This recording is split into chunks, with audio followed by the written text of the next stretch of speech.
Hello friends, സാമൂഹ്യശാസ്ത്രം standard 7 ഭാഗം 2 ആണ് ഇന്ന് നമ്മളിവിടെ ഡിസ്കസ് ചെയ്യുന്നത്. ഭാഗം 1 നമ്മൾ ഓൾറെഡി ഡിസ്കസ് ചെയ്തു, നമ്മുടെ ചാനലിൽ അപ്ലോഡ് ചെയ്തിട്ടുണ്ട്. അത് പോയി കാണാത്തവർ അത് പോയി കാണുക.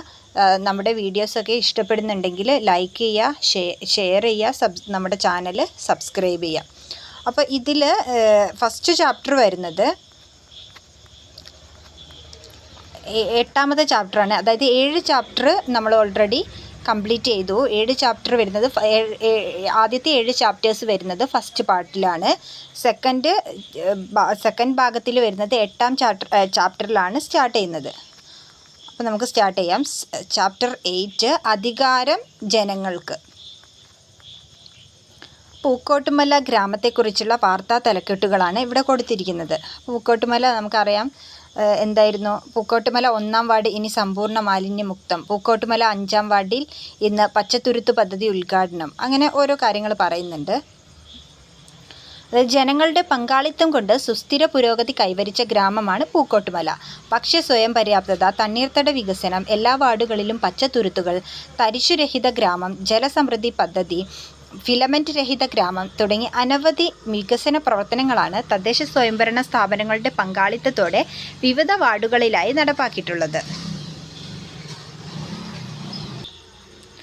ഗ്രാമസഭകളിലെ മികച്ച ജനപങ്കാളിത്തവും ആസൂത്രണവും ഉദ്യോഗസ്ഥരുടെ കൃത്യമായ ഇടപെടലും മേൽനോട്ടവും ജനങ്ങളുടെ അർപ്പണബോധവുമാണ് പൂക്കോട്ടുമല ഗ്രാമത്തിൻ്റെ വികസനം ഇത്തരത്തിൽ സാധ്യമാക്കിയത്. അപ്പോൾ ജസ്റ്റ് ഗ്രാമസഭകളെക്കുറിച്ചാണ് ഇതിൽ പറയുന്നത്. ഇനി ഗ്രാമസഭ ഓർ വാർഡ് സഭകളെ അടുത്തറിയുമ്പോൾ അത് കുറച്ച് കാര്യങ്ങൾ ഒരു കുറിപ്പ് പോലെ പറയുന്നുണ്ട്. ഓക്കെ, കുറച്ച് ക്വസ്റ്റ്യൻസ് ആണ്. അപ്പോൾ ഗ്രാമസഭ നമ്മൾ കേട്ടിട്ടുള്ള കാര്യങ്ങളാണല്ലോ. ഇതിൽ തുടർന്ന് ഗ്രാമസഭകളുടെ കാര്യങ്ങളൊക്കെ ഡിസ്കസ് ചെയ്യുന്നുണ്ട്. ഇനി ക്ലാസ് സഭ ചേരാം എന്ന് പറഞ്ഞിട്ട് ക്ലാസ് സഭകളെക്കുറിച്ച് പറയുന്നുണ്ട്. ഓക്കെ, ഇനി ഗാന്ധിജിയുടെ ഒരു കോട്ടുണ്ട്, അതൊന്ന് വായിക്കാം. ഗാന്ധിജിയുടെ സ്വപ്നം. ഗ്രാമങ്ങൾ അടിസ്ഥാനമാകുമ്പോൾ എന്നാണ് ഹെഡിങ് വരുന്നത്. ഗാന്ധിജിയുടെ സ്വപ്നം എന്ന് പറഞ്ഞ ആ കുറിപ്പൊന്ന് വായിക്കാം. എൻ്റെ സങ്കല്പത്തിലുള്ള ഗ്രാമസ്വരാജ്യ മുഖ്യ ആവശ്യങ്ങൾക്ക് വേണ്ടി അയൽക്കാരെ ആശ്രയിക്കേണ്ട ആവശ്യമില്ലാത്തതും ആശ്രയം ഒരു ആവശ്യമായി തീർന്നാൽ മാത്രം മറ്റുള്ളവരുമായി പരസ്പര സഹായത്തിൽ ഏർപ്പെടുന്നതുമായ ഒരു പൂർണ്ണ റിപ്പബ്ലിക്കാണ്. അതിനാൽ ഓരോ ഗ്രാമത്തിൻ്റെയും പ്രധാന താൽപ്പര്യം ഭക്ഷ്യവിളവും തുണിക്ക് ആവശ്യമായ പരുത്തിയുടെ വിളവും വർദ്ധിപ്പിക്കുക എന്നതായിരിക്കും. കന്നുകാലികൾക്ക് പ്രത്യേകം സ്ഥലം, പ്രായപൂർത്തിയായവർക്കും കുട്ടികൾക്കും വിനോദവും വിനോദശാലകളും വേണം. കൂടുതൽ ഭൂമിയുണ്ടെങ്കിൽ പണം സമ്പാദിക്കാവുന്ന തരത്തിലുള്ള ഉൽപ്പന്നങ്ങൾ വിളയിച്ചെടുക്കാൻ ഉപയോഗിക്കും. ഹരിജൻ എന്ന അദ്ദേഹത്തിൻ്റെ ഒരു കൃതിയിലെ ഗാന്ധി സാഹിത്യ സംഗ്രഹം എന്ന ഭാഗത്തിലേതാണ് ഈ ഒരു കുറിപ്പ്. അപ്പം അദ്ദേഹം ഗ്രാമസ്വരാജിനെ കുറിച്ച് പറയുന്നത് എന്താണെന്നാണ്. ഇന്ത്യയുടെ ആത്മാവ് ഗ്രാമങ്ങളിലാണ് കുടികൊള്ളുന്നതെന്നും ഗ്രാമങ്ങളുടെ വികസനത്തിലൂടെ മാത്രമേ രാജ്യപുരോഗതി സാധ്യമാകൂ എന്നുമാണ് ഗാന്ധിജി വിശ്വസിച്ചത്. ജനാധിപത്യ ഭരണത്തിൻ്റെ അടിസ്ഥാന ഘടകം ഗ്രാമങ്ങളായതിനാൽ പഞ്ചായത്തുകളുടെ അധികാരം എത്രത്തോളം വർദ്ധിക്കുന്നുവോ അത്രത്തോളം അത് ജനക്ഷേമമായിരിക്കും. സ്വയംഭരണ ഗവൺമെൻറ് എന്ന അർത്ഥത്തിലാണ് ഗാന്ധിജി ഗ്രാമസ്വരാജിനെ വിശേഷിപ്പിച്ചത്. ഗാന്ധിജി സ്വപ്നം കണ്ട ഗ്രാമസ്വരാജ് നടപ്പിൽ വരുത്തുന്നതിനുള്ള മാർഗമാണ് അധികാര വികേന്ദ്രീകരണം. ജനങ്ങളിലേക്ക് അധികാരം വികേന്ദ്രീകരിക്കപ്പെടുമ്പോഴാണ് ഗ്രാമസ്വരാജ് എന്ന സങ്കല്പം പൂർണ്ണമാകുന്നത്. അധികാരം വികേന്ദ്രീകരിക്കുമ്പോൾ, അപ്പോൾ ഇനി എന്താണ് അധികാരം വികേന്ദ്രീകരിക്കുന്നതെന്ന് നോക്കാം. കുറച്ച് പ്ലക്കാർഡ്സ് ഇവിടെ കൊടുത്തിട്ടുണ്ട്. ഗ്രാമപഞ്ചായത്ത് ഇടപെട്ടു, പാലം പണി വേഗത്തിൽ പൂർത്തിയാക്കി. അർഹരായവരെ കണ്ടെത്തൽ, ഗ്രാമസഭയിൽ പ്രത്യേക സമിതി, സ്വപ്നഭവനം പദ്ധതി യാഥാർത്ഥ്യമാക്കി. അതായത് ഓരോ ഗ്രാമപഞ്ചായത്തുകളുടെ ആഭിമുഖ്യത്തിൽ നടത്തുന്ന പദ്ധതികളെക്കുറിച്ചൊക്കെയാണ് ഇവിടെ പറയുന്നത്. അപ്പോൾ ഇതിൽ നിന്നും ജനപങ്കാളിത്തം കൊണ്ട് വിജയം കൈവരിച്ച പ്രാദേശിക വികസന പദ്ധതികൾ നമുക്ക് മനസ്സിലാക്കാൻ കഴിയും. അധികാരം ചിലരിൽ മാത്രം കേന്ദ്രീകരിക്കുമ്പോഴല്ല, പകരം എല്ലാ ജനങ്ങളിലേക്കും വികേന്ദ്രീകരിക്കപ്പെടുമ്പോഴാണ് ജനാധിപത്യം അർത്ഥപൂർണ്ണമാകുന്നത്. ഇത്തരത്തിൽ ഒരു രാഷ്ട്രീയ വ്യവസ്ഥയിലോ ഭരണ സംവിധാനത്തിലോ തീരുമാനങ്ങൾ എടുക്കാനും നടപ്പിലാക്കാനുമുള്ള അധികാരം ജനങ്ങളിലേക്ക് നിയമപരമായി കൈമാറുന്നതാണ് അധികാര വികേന്ദ്രീകരണം. അപ്പോൾ എന്താണ് അധികാര വികേന്ദ്രീകരണം? ഒരു രാഷ്ട്രീയ വ്യവസ്ഥയിലോ ഭരണ സംവിധാനത്തിലോ തീരുമാനങ്ങൾ എടുക്കാനും നടപ്പിലാക്കാനുമുള്ള അധികാരം ജനങ്ങളിലേക്ക് നിയമപരമായി കൈമാറുന്നതാണ് അധികാര വികേന്ദ്രീകരണം. ഇനി അധികാര കേന്ദ്രീകരണം, അതായത് അധികാര വികേന്ദ്രീകരണത്തിൻ്റെ ജസ്റ്റ് ഓപ്പോസിറ്റാണ് ഇത് വരുന്നത്. ഭരണകാര്യങ്ങളിൽ തീരുമാനമെടുക്കുന്നതിനും നടപ്പിലാക്കുന്നതിനുമുള്ള അധികാരം ചിലരിൽ മാത്രം നിക്ഷിപ്തമായിരിക്കുന്നതാണ് അധികാര കേന്ദ്രീകരണം. അതായത് ചില ആൾക്കാരിൽ മാത്രം അധികാരം കേന്ദ്രീകരിക്കപ്പെടുക, അതാണ് അധികാര കേന്ദ്രീകരണം. എന്നാൽ പല ആൾക്കാരിലേക്ക് ഇത് പോകുമ്പോഴാണ് അധികാര വികേന്ദ്രീകരണം വരുന്നത്. ഈ അധികാര കേന്ദ്രീകരണത്തിൽ സാധാരണക്കാർക്ക് ഭരണകാര്യങ്ങളിൽ പങ്കാളികളാകാനുള്ള അവസരം താരതമ്യേന കുറവാണ്. ഇനി നമുക്ക് അധികാര വികേന്ദ്രീകരണത്തിലേക്ക് തന്നെ പോവാം. അതിൻ്റെ ചില സവിശേഷതകൾ നോക്കാം. പൊതുജനങ്ങൾക്ക് ഭരണകാര്യങ്ങളിൽ കൂടുതൽ അധികാരവും പങ്കാളിത്തവും ഉണ്ടാവും. പ്രാദേശിക വികസനത്തിന് പ്രാധാന്യം ഉണ്ടാവും. വികസനാവശ്യങ്ങൾക്ക് മുൻഗണന നിശ്ചയിക്കാൻ കഴിയുന്നു. സ്ത്രീകൾക്കും മറ്റു പാർശ്വവൽക്കരിക്കപ്പെട്ടവർക്കും നേതൃശേഷിയും ഭരണപരിചയവും കൈവരുന്നു. പ്രാദേശിക സമ്പദ്വ്യവസ്ഥയുടെ വികസനം ഉണ്ടാകുന്നു. ഇനി അധികാര വികേന്ദ്രീകരണം കാലങ്ങളിലൂടെ. പുരാതന കാലം മുതൽ നമ്മുടെ രാജ്യത്ത് നിലനിന്നിരുന്ന ഗ്രാമീണ ഭരണ വ്യവസ്ഥയായിരുന്നു പഞ്ചായത്ത്. ഗ്രാമജീവിതത്തിൻ്റെ സ്ഥിരാകേന്ദ്രങ്ങൾ ആയിരുന്നു അവ. പഞ്ച അതായത് 5, യോഗം ആയത് എന്ന് പറഞ്ഞാൽ പഞ്ചായത്തിലെ ആയത്ത് എന്ന് പറഞ്ഞാൽ യോഗം അഥവാ സമ്മേളനം, ഇതാണ് അർത്ഥം. അതായത് പഞ്ച, ആയത് എന്നീ സംസ്കൃത പദങ്ങൾ ചേർന്നാണ് പഞ്ചായത്ത് എന്ന പദം രൂപപ്പെട്ടത്. ബ്രിട്ടീഷ് ആധിപത്യത്തോടെ ഇന്ത്യയിൽ പഞ്ചായത്ത് ഭരണ സംവിധാനം ദുർബലമാകാൻ തുടങ്ങി. എന്നാൽ 1882 റിപ്പൺ പ്രഭു ബ്രിട്ടീഷ് ഇന്ത്യയിൽ കൊണ്ടുവന്ന പരിഷ്കാരങ്ങളാണ് തദ്ദേശ സ്വയംഭരണ സ്ഥാപനങ്ങൾക്ക് പുതുജീവൻ നൽകിയത്. 1935 ഗവൺമെൻറ് ഓഫ് ഇന്ത്യ ആക്ട് നിലവിൽ വന്നതോടുകൂടി പ്രാദേശിക ഭരണ സ്ഥാപനങ്ങൾക്ക് കൂടുതൽ അധികാരങ്ങൾ നൽകുകയും അവ പുനർസംഘടിപ്പിക്കപ്പെടുകയും ചെയ്തു. ഈ 1935 ഗവൺമെൻറ് ഓഫ് ഇന്ത്യ ആക്ടിനെ കുറിച്ച് നമ്മൾ കഴിഞ്ഞ പാർട്ടിൽ ഡിസ്കസ് ചെയ്തിട്ടുള്ളതാണ്. അതിന് നമ്മുടെ ഭരണഘടനയിൽ ഒരുപാട് കാര്യങ്ങൾ അതിൽ നിന്ന് കടമെടുത്തിട്ടുണ്ടെന്നൊക്കെ പറഞ്ഞിട്ടുള്ളതാണ്.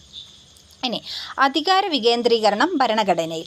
ഇന്ത്യൻ ഭരണഘടനയിൽ നിർദ്ദേശക തത്വങ്ങളുടെ ഭാഗമായി അനുച്ഛേദം 40 പഞ്ചായത്തുകളുടെ രൂപീകരണത്തെക്കുറിച്ച് പ്രതിപാദിക്കുന്നത്. അപ്പം പഞ്ചായത്തുകളുടെ രൂപീകരണത്തെക്കുറിച്ച് പ്രതിപാദിക്കുന്ന അനുച്ഛേദം ഏതാണ്? അനുച്ഛേദം 40. എങ്കിലും ശക്തമായ പ്രാദേശിക ഭരണ സംവിധാനത്തിൻ്റെ അഭാവം ഇന്ത്യയിലെ ഗ്രാമീണ വികസന പ്രവർത്തനങ്ങളെ പ്രതികൂലമായി ബാധിച്ചു. ഇത് പരിഹരിക്കുന്നതിനും പ്രാദേശിക ഭരണ സംവിധാനം ശക്തിപ്പെടുത്തുന്നതിനുമായി നിരവധി കമ്മിറ്റികൾ നിയോഗിക്കപ്പെട്ടു. അവയിൽ പ്രധാനപ്പെട്ടവയാണ് ബൽവന്ത് റായ് മേത്തയുടെയും അശോക് മേത്തയുടെയും നേതൃത്വത്തിൽ രൂപീകരിക്കപ്പെട്ട കമ്മിറ്റികൾ. ഇനി നമുക്ക് ആ കമ്മിറ്റികൾ ജസ്റ്റ് ഒന്ന് പരിചയപ്പെടാം. ബൽവന്ത് റായ് മേത്ത കമ്മിറ്റി ശുപാർശ 1957 വന്നിട്ടുള്ളത്. അശോക് മേത്ത കമ്മിറ്റി ശുപാർശ 1978 വന്നിട്ടുള്ളത്. അപ്പം നമുക്ക് ജസ്റ്റ് ആദ്യം ബൽവന്ത് റായ് മേത്ത കമ്മിറ്റിയുടെ ശുപാർശകൾ ഏതൊക്കെയാണെന്ന് നോക്കാം. 1957 ഈ ബൽവന്ത് റായ് മേത്ത കമ്മിറ്റി വന്നിട്ടുള്ളത്. ത്രിതല പഞ്ചായത്ത് സംവിധാനം, ഗ്രാമപഞ്ചായത്ത്, പഞ്ചായത്ത് സമിതി, ജില്ലാ പരിഷത്ത് എന്നിവ, അതായത് ത്രിതല പഞ്ചായത്ത് സംവിധാനമാണ് ഈ ബൽവന്ത് റായ് മേത്ത കമ്മിറ്റി ശുപാർശ ചെയ്തിട്ടുള്ളത്. അതിൽ ത്രിതല പഞ്ചായത്ത് ഏതൊക്കെയാണ് വരുന്നത്? ഗ്രാമപഞ്ചായത്ത്, പഞ്ചായത്ത് സമിതി, ജില്ലാ പരിഷത്ത്, ഇങ്ങനെയാണ് ഈ 3 പഞ്ചായത്തുകൾ വരുന്നത്, ത്രിതല പഞ്ചായത്തുകൾ വരുന്നത്. നെക്സ്റ്റ് അതിൻ്റെ മറ്റൊരു ശുപാർശയാണ് ആസൂത്രണ വികസന പ്രവർത്തനങ്ങൾക്കുള്ള അധികാരം പഞ്ചായത്ത് സമിതികൾക്ക്, മേൽനോട്ടവും സംഘാടനവും ജില്ലാ പരിഷത്തിന്. ഓക്കെ. നെക്സ്റ്റ് ഗ്രാമപഞ്ചായത്തുകളിൽ പ്രത്യക്ഷ തെരഞ്ഞെടുപ്പായിരുന്നു. പ്രത്യക്ഷ തെരഞ്ഞെടുപ്പ് അതും അതിൻ്റെ ഒരു ശുപാർശയായിരുന്നു. ജില്ലാ പരിഷത്ത്, പഞ്ചായത്ത് സമിതി എന്നിവിടങ്ങളിലേക്ക് പരോക്ഷ തെരഞ്ഞെടുപ്പ്. അപ്പോൾ ഗ്രാമപഞ്ചായത്തുകളിൽ പ്രത്യക്ഷ തെരഞ്ഞെടുപ്പ്, ജില്ലാ പരിഷത്തിലും പഞ്ചായത്ത് സമിതിയിലും പരോക്ഷ തെരഞ്ഞെടുപ്പും. ഇങ്ങനെയുള്ള ശുപാർശകളാണ് ഈ ഒരു 4 പ്രധാനപ്പെട്ട ശുപാർശകളാണ് ബൽവന്ത് റായ് മേത്ത കമ്മിറ്റി മുന്നോട്ട് വെച്ചത്. നെക്സ്റ്റ് അശോക് മേത്ത കമ്മിറ്റി ശുപാർശ 1978. ദ്വിതല പഞ്ചായത്ത് സംവിധാനം. അശോക് മേത്ത കമ്മിറ്റി ശുപാർശയിൽ ദ്വിതല പഞ്ചായത്ത് സംവിധാനമാണുള്ളത്. ഏതൊക്കെയാണ് ഈ ദ്വിതല പഞ്ചായത്ത് സംവിധാനം എന്ന് പറഞ്ഞാൽ 2 തലത്തിലുള്ള പഞ്ചായത്ത്, അതായത് മണ്ഡൽ പഞ്ചായത്തും ജില്ലാ പരിഷത്തും. ഇനി ജില്ലാ പരിഷത്തിനായിരിക്കും ജില്ലാതല ആസൂത്രണ ചുമതല, മണ്ഡൽ പഞ്ചായത്തുകൾക്ക് ഗ്രാമങ്ങളുടെ ചുമതല. ഇനി പഞ്ചായത്ത് സ്ഥാപനങ്ങൾക്ക് ഭരണഘടനാ സാധുത ഉണ്ടാവും, പട്ടികജാതി പട്ടികവർഗ സംവരണവും വേണം. ഈ 4 ശുപാർശകളാണ് പ്രധാനമായിട്ടും അശോക് മേത്ത കമ്മിറ്റി ശുപാർശ ചെയ്തിട്ടുള്ളത്. ഈ 2 കമ്മിറ്റികളുടെയും വർഷമൊക്കെ എപ്പോഴും ചോദിക്കുന്നതാണ്. നെക്സ്റ്റ് തുടക്കം രാജസ്ഥാനിൽ. ബൽവന്ത് റായ് മേത്ത കമ്മിറ്റിയുടെ ശുപാർശ പ്രകാരം ഇന്ത്യയിൽ ആദ്യമായി പഞ്ചായത്തി രാജ് സംവിധാനം നടപ്പിൽ വന്നത് രാജസ്ഥാനിലാണ്. 1959 ഒക്ടോബർ 2 രാജസ്ഥാനിലെ നഗോർ ജില്ലയിൽ പ്രധാനമന്ത്രി ജവഹർലാൽ നെഹ്റു പദ്ധതി ഉദ്ഘാടനം ചെയ്തു. അപ്പോൾ എന്നാണ് ഈ പഞ്ചായത്ത് രാജ് സംവിധാനം ഉദ്ഘാടനം ചെയ്തത്? 1959 ഒക്ടോബർ 2 രാജസ്ഥാനിലെ നഗൗർ ജില്ലയിൽ. അതേ വർഷം തന്നെ ആന്ധ്രാപ്രദേശിലും തുടർന്ന് തമിഴ്നാട്ടിലും പശ്ചിമ ബംഗാളിലും പഞ്ചായത്തി രാജ് സംവിധാനം നിലവിൽ വന്നു. എന്നാൽ ആദ്യം വന്നത് എവിടെയാണ്? രാജസ്ഥാനിലാണ്. നെക്സ്റ്റ്, ഭരണഘടനാ ഭേദഗതി. അധികാര വികേന്ദ്രീകരണവുമായി ബന്ധപ്പെട്ട വിവിധ കമ്മിറ്റികളുടെ ശുപാർശകൾ രാജ്യവ്യാപകമായി നടപ്പിലാക്കുന്നതിൻ്റെ കാലതാമസം തദ്ദേശ സ്വയംഭരണ സ്ഥാപനങ്ങളുടെ ശാക്തീകരണത്തിനും ഏകീകൃത ഘടനയ്ക്കും തടസ്സമായി. അപ്പോൾ ഇത് രാജ്യം വ്യാപകമായിട്ട് നടപ്പിലാക്കേണ്ട ആവശ്യം വന്നു. അതിനാൽ തദ്ദേശ സ്വയംഭരണ സ്ഥാപനങ്ങൾക്ക് ഭരണഘടനാ സാധുത നൽകുവാൻ തീരുമാനിച്ചു. 1992 73-74 ഭരണഘടനാ ഭേദഗതികൾ പ്രകാരം തദ്ദേശ സ്വയംഭരണ സ്ഥാപനങ്ങൾക്ക് കൂടുതൽ അധികാരങ്ങൾ ലഭ്യമായി. ഏതൊക്കെ ഭേദഗതികളാണ്? 73-74. 73-ാം ഭരണഘടനാ ഭേദഗതിയിലൂടെ പഞ്ചായത്തി രാജ് നിയമവും 74-ാം ഭരണഘടനാ ഭേദഗതിയിലൂടെ നഗരപാലികാ നിയമവും നിലവിൽ വന്നു. ഇനി 73-ാം ഭേദഗതി പഞ്ചായത്തി രാജ് സംവിധാനം, അതിൻ്റെ പ്രത്യേകതകൾ നോക്കാം. അപ്പോൾ 73-ാം ഭേദഗതിൻ്റെതാണ് നമ്മൾ ആദ്യം പറയുന്നത്. ഗ്രാമസഭകളുടെ രൂപീകരണം, ഭരണഘടനാ കാലാവധി 5 വർഷം, പട്ടികജാതി പട്ടികവർഗ സംവരണം, വനിതാ സംവരണം, തെരഞ്ഞെടുപ്പ് ചുമതല സംസ്ഥാന തെരഞ്ഞെടുപ്പ് കമ്മീഷന്, 5 വർഷത്തിലൊരിക്കൽ ധനകാര്യ കമ്മീഷൻ, ത്രിതല പഞ്ചായത്ത് സംവിധാനം. അതേതൊക്കെയാണ്? ഗ്രാമപഞ്ചായത്ത്, ബ്ലോക്ക് പഞ്ചായത്ത്, ജില്ലാ പഞ്ചായത്ത്. അപ്പോൾ ഈ കാര്യങ്ങളൊക്കെ 1, 2, 3, 4, 5, 6, 7 ഈ 7 കാര്യങ്ങളും നമ്മുടെ ഒരു PSCക്ക് ഏത് ഭരണഘടനാ ഭേദഗതിയുമായി ബന്ധപ്പെട്ടിരിക്കുന്നു എന്ന് ചോദിച്ചാൽ 73-ാം ഭരണഘടനാ ഭേദഗതി പഞ്ചായത്തി രാജ് സംവിധാനത്തിൽ പെട്ടതാണ്. ഇനി 74-ാം ഭരണഘടനാ ഭേദഗതി പറയുന്നത് നഗരപാലിക സംവിധാനമാണ്. അതായത് 73-ാം ഭരണഘടനാ ഭേദഗതി ഗ്രാമങ്ങളിൽ നടക്കുന്നതിൻ്റെ ആണെങ്കിൽ മറ്റേതെന്താണ്? നഗരത്തിലേതാണ്. നഗരപാലിക സംവിധാനത്തിനെ കുറിച്ചാണ് 74-ാം ഭരണഘടനാ ഭേദഗതി പറയുന്നത്. അതിൻ്റെ പ്രത്യേകതകൾ, അതിൻ്റെ മുന്നോട്ട് വെച്ച കാര്യങ്ങൾ നോക്കാം. വാർഡ് സഭകളുടെ രൂപീകരണം, ഭരണകാലാവധി 5 വർഷം തന്നെയാണ്. പട്ടികജാതി പട്ടികവർഗ സംവരണം വേണം, വനിതാ സംവരണം വേണം, തെരഞ്ഞെടുപ്പ് ചുമതല സംസ്ഥാന തെരഞ്ഞെടുപ്പ് കമ്മീഷനാണ്, 5 വർഷത്തിലൊരിക്കൽ ധനകാര്യ കമ്മീഷൻ വേണം, 2 തരം തദ്ദേശ ഭരണ സ്ഥാപനങ്ങൾ ഉണ്ടാവും. Nagar panchayat, municipal council. കേരളത്തിൽ മുനിസിപ്പാലിറ്റിയും കോർപ്പറേഷനും ഇല്ലേ? ഇതിന് ശരിക്കും നഗർ പഞ്ചായത്ത്, മുനിസിപ്പൽ കൗൺസിൽ എന്നാണ് ഈ ഒരു ഭേദഗതിയിൽ പറഞ്ഞിട്ടുള്ളത്. അപ്പോൾ ഇത്രയും കാര്യങ്ങളാണ് 73-74 ഭേദഗതി വരുന്നത്. നെക്സ്റ്റ്, കേരളത്തിലെ തദ്ദേശ സ്വയംഭരണ സ്ഥാപനങ്ങൾ ഘടന. പഞ്ചായത്തി രാജ് സംവിധാനത്തിൽ എന്തൊക്കെയാണുള്ളത്? ജില്ലാ പഞ്ചായത്ത്, ബ്ലോക്ക് പഞ്ചായത്ത്, ഗ്രാമപഞ്ചായത്ത്. നഗരപാലിക സംവിധാനത്തിലോ മുനിസിപ്പൽ കൗൺസിൽ, മുനിസിപ്പൽ കോർപ്പറേഷൻ, അതായത് മുനിസിപ്പാലിറ്റി കോർപ്പറേഷനും. ഇത്രയും കാര്യങ്ങളാണ്. പിന്നെ ജനകീയ ആസൂത്രണം കേരളത്തിൽ 73-74 ഭരണഘടനാ ഭേദഗതികളെ തുടർന്ന് 1996 കേരളത്തിൽ നടപ്പിലാക്കിയ അധികാര വികേന്ദ്രീകരണ പ്രക്രിയ ജനകീയ ആസൂത്രണം എന്ന പേരിൽ അറിയപ്പെടുന്നു. അപ്പോൾ എന്താണ് ജനകീയ ആസൂത്രണം? ഈ 1996 കേരളത്തിൽ അപ്പോൾ എന്താണ് ജനകീയ ആസൂത്രണം എന്ന പേരിൽ അറിയപ്പെടുന്നത്? 73-74 ഭരണഘടനാ ഭേദഗതികളെ തുടർന്ന് 1996 കേരളത്തിൽ നടപ്പിലാക്കിയ അധികാര വികേന്ദ്രീകരണ പ്രക്രിയയാണ് ജനകീയ ആസൂത്രണം എന്ന പേരിൽ അറിയപ്പെടുന്നത്. പ്രാദേശിക ഭരണ സംവിധാനത്തിന് കൂടുതൽ അധികാരങ്ങളും ചുമതലകളും നൽകി അവ നടപ്പിലാക്കുന്നതിനാവശ്യമായ ഉദ്യോഗസ്ഥർ, സ്ഥാപനങ്ങൾ, ഫണ്ട് എന്നിവ ലഭ്യമാക്കാൻ ജനകീയ ആസൂത്രണം വഴിയൊരുക്കി. ഈ ഭരണഘടനാ ഭേദഗതികളുടെ ഫലമായി തദ്ദേശ സ്വയംഭരണ സ്ഥാപനങ്ങളിൽ 33% സ്ത്രീ സംവരണം ഏർപ്പെടുത്തിയിരുന്നു. എത്ര ശതമാനമാണ് സ്ത്രീ സംവരണം? 33% സ്ത്രീ സംവരണം. തുടർന്ന് 2005 പഞ്ചായത്തി രാജ് ആക്ട് ഭേദഗതിയിലൂടെ തദ്ദേശ സ്വയംഭരണ സ്ഥാപനങ്ങളുടെ സ്ത്രീ പ്രാതിനിധ്യം 50% ഉയർത്തി. തദ്ദേശ സ്വയംഭരണ സ്ഥാപനങ്ങളുടെ പദ്ധതി വിഹിതത്തിൽ 10% സ്ത്രീകൾക്ക് മാത്രമുള്ള പദ്ധതികൾക്കായി തദ്ദേശ സ്വയംഭരണ സ്ഥാപനങ്ങളുടെ പദ്ധതി വിഹിതത്തിൽ 10% സ്ത്രീകൾക്ക് മാത്രമുള്ള പദ്ധതികൾക്കായി മാറ്റിവെക്കുന്നുണ്ട്. അങ്ങനെ കാര്യക്ഷമമായ അധികാര വികേന്ദ്രീകരണ പ്രക്രിയയിലൂടെ കേരളം രാജ്യത്തിന് മാതൃകയായി. ഈ ചുമതലകൾ പലവിധം. തദ്ദേശ സ്വയംഭരണ സ്ഥാപനത്തിന് മുന്നിൽ പ്രദർശിപ്പിച്ചിരിക്കുന്ന ബോർഡ് നിരീക്ഷിക്കൂ.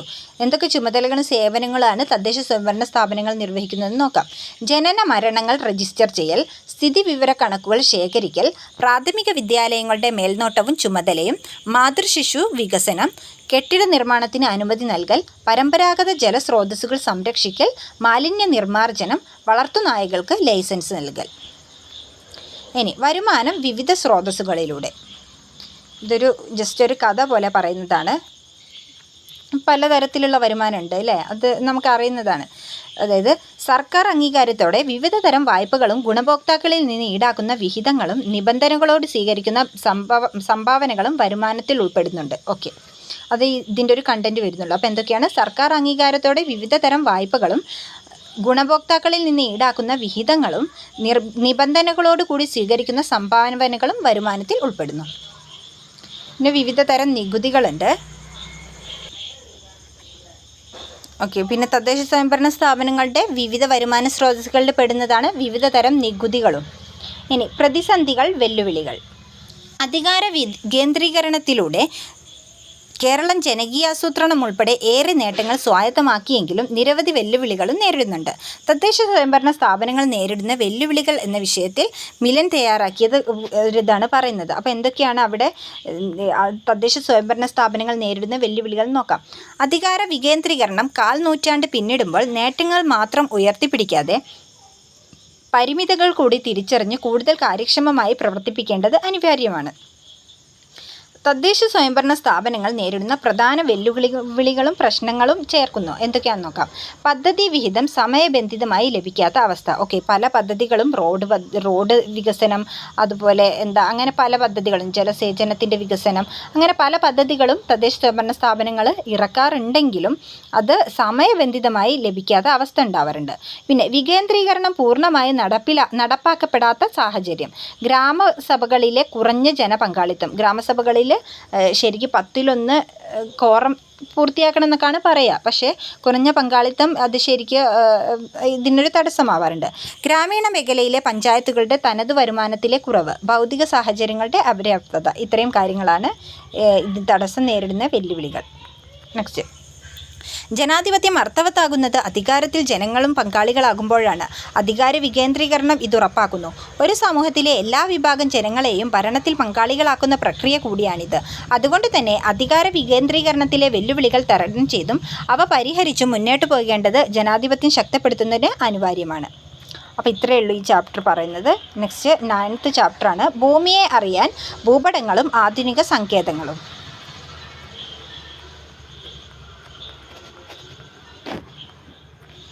ഓക്കെ, ഇതൊരു കുട്ടി, ഓക്കെ വായിക്കാം. ഒരു കുട്ടി തൻ്റെ അച്ഛനോടൊപ്പം നടത്തിയ യാത്രയെക്കുറിച്ചുള്ള സംഭാഷണമാണ് മേലെ കൊടുത്തത്. അതിൽ വേണമെങ്കിൽ നമുക്കൊരു 2 സംഭാഷണം വായിച്ചു നോക്കാം. ഭൂപടങ്ങളും ഗ്ലോബുമൊക്കെ നിരീക്ഷിച്ച് പുതിയ സ്ഥലങ്ങൾ കണ്ടെത്താനും വിവരങ്ങൾ ശേഖരിക്കാനും എന്തു രസമാണ്. ഇനി അടുത്ത യാത്രയിൽ പ്ലാൻ ചെയ്യുമ്പോൾ പോകേണ്ട സ്ഥലങ്ങളും വഴികളും ഭൂപടം ഉപയോഗിച്ച് മുൻകൂട്ടി നിശ്ചയിച്ചാൽ നമുക്ക് സമയം ലാഭിക്കാം, യാത്ര കൂടുതൽ രസകരമാവുകയും ചെയ്യും. ഇതൊക്കെ ഭൂപടങ്ങളുടെയൊക്കെ ഉപയോഗത്തെക്കുറിച്ചാണ് പറയുന്നത്. ഭൂപടങ്ങൾ അവരുടെ യാത്രയിൽ എത്രത്തോളം സഹായകമായിരുന്നുവെന്ന് കണ്ടില്ലേ. വാഹനങ്ങളിലും മൊബൈൽ ഫോണിലുമൊക്കെ ഡിജിറ്റൽ ഭൂപടങ്ങൾ നിങ്ങൾ കണ്ടിട്ടുണ്ടാവും ഇല്ലേ. നമ്മൾ കാണുന്നതാണ് ഗൂഗിൾ മാപ്പൊക്കെ. ഓക്കെ, ഇനി നമുക്ക് നോക്കാം ഭൂപടങ്ങൾ എന്തിനൊക്കെയാണ് നമ്മൾ പ്രയോജനപ്പെടുത്തുന്നത്. ഒരു സ്ഥലത്തിൻ്റെ സ്ഥാനം മനസ്സിലാക്കുന്നതിന്, ലക്ഷ്യസ്ഥാനത്തേക്കുള്ള വഴികൾ ശാസ്ത്രീയമായി കണ്ടെത്തുന്നതിന്, ഭൂപ്രകൃതി മനസ്സിലാക്കുന്നതിന്. ഇവിടെ ജസ്റ്റ് ലോകത്തിൻ്റെ രാഷ്ട്രീയ ഭൂപടം തന്നിട്ടുണ്ട്, ഗ്ലോബ് തന്നിട്ടുണ്ട്. സൂചനകൾ എന്തൊക്കെയാണ്? ആകൃതി, അക്ഷാംശ രേഖാംശ രേഖകൾ, ഉപയോഗം, ഇതെല്ലാം ഓക്കെ ഇങ്ങനെ ജസ്റ്റ് പറയുന്നേ ഉള്ളൂ.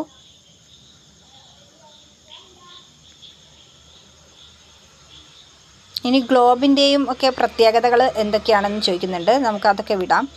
നെക്സ്റ്റ്, ആവശ്യങ്ങൾ വ്യത്യസ്തം, ഭൂപടങ്ങളും വ്യത്യസ്തം. ഓക്കെ, നമ്മുടെ ആവശ്യങ്ങൾ, അതായത് എന്തെല്ലാം ആവശ്യങ്ങൾക്കാണ് നാം ഭൂപടങ്ങൾ ഉപയോഗിക്കുന്നത്? ഒരേ ഭൂപടം തന്നെ നമുക്ക് എല്ലാ ആവശ്യങ്ങൾക്കും ഉപയോഗിക്കാൻ പറ്റുമോ? ഇല്ല. നമ്മുടെ ആവശ്യങ്ങൾ വ്യത്യസ്തമാണ്. അതിനനുസൃതമായി ഭൂപടങ്ങളും വ്യത്യസ്തമായിരിക്കും. ഭൂപടങ്ങളെ പ്രധാനമായും ചുവടെ നൽകിയിട്ടുള്ള 2 ഘടകങ്ങളുടെ അടിസ്ഥാനത്തിൽ തരംതിരിക്കാം. 1. ഭൂപടങ്ങൾ നിറവേറ്റുന്ന ധർമ്മം. 2. ഭൂപടങ്ങൾ തയ്യാറാക്കിയിരിക്കുന്ന അളവ് അഥവാ തോത്. ഇനി ഭൂപടങ്ങളുടെ ചരിത്രം. ഭൂപട നിർമ്മാണത്തിൻ്റെ ചരിത്രം മനുഷ്യരാശിയുടെ ചരിത്രത്തോളം തന്നെ പഴക്കമുള്ളതാണ്. ആദിമ ഭൂപടങ്ങൾ കല്ലുകളിലും തടികളിലും കൊത്തി ഉണ്ടാക്കിയിട്ടുണ്ട്. മണ്ണിലും മൃഗത്തോലിലും തുണിയിലും അവ നിർമ്മിച്ചിട്ടുണ്ട്. അറിയപ്പെടുന്നതിൽ വെച്ച് ഏറ്റവും പഴക്കമുള്ള ഭൂപടം ഏതാണ്ട് BCE 2500 കാലഘട്ടത്തിൽ നിർമ്മിക്കപ്പെട്ടിട്ടുള്ളതാണെന്ന് കരുതപ്പെടുന്നു. മെസപ്പൊട്ടേമിയയിലെ ഒരു കളിമൺ ഫലകത്തിൽ വരച്ച ഭൂപടമാണിത്. ഭൂമി ഉരുണ്ടതാണെന്ന് 2-ാം നൂറ്റാണ്ടിൽ ജീവിച്ചിരുന്ന ഗ്രീക്ക് ഭൗമശാസ്ത്രജ്ഞനായ ടോളമി വിശ്വസിച്ചിരുന്നു. അതിനനുസരിച്ച് ഒരു ഭൂപടം നിർമ്മിക്കാൻ ടോളമി ശ്രമിച്ചിരുന്നു. CE 1400കളുടെ അവസാനത്തിൽ ഒരു അറ്റ്ലസിൽ അച്ചടിച്ചു വരുന്നതുവരെ ടോളമിയുടെ ഭൂപടങ്ങളെക്കുറിച്ച് പുറം ലോകത്തിന് അറിവില്ലായിരുന്നു. അതിനുശേഷം അവ കൊളംബസ്, കാബട്ട്, മഗല്ലൻ, ഡ്രേഗ്, വെസ്പൂജി എന്നീ നാവികർക്ക് ഭൂമിശാസ്ത്ര വിവരങ്ങളുടെ ഉറവിടമായി മാറി. ഇന്നും ടോളമി നിർമ്മിച്ച ഭൂപടത്തിന് ആധുനിക ഭൂപടങ്ങളോട് സാദൃശ്യമുണ്ട്.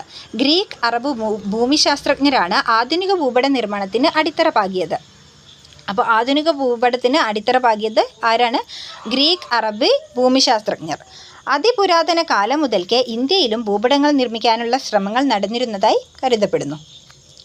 ഇനി വിവിധ തരം ഭൂപടങ്ങളുണ്ട്. രാഷ്ട്രീയ ഭൂപടം, ഭൂപ്രകൃതി ഭൂപടം, ഗതാഗത ഭൂപടം, മണ്ണ് ഭൂപടം, ഇങ്ങനെ.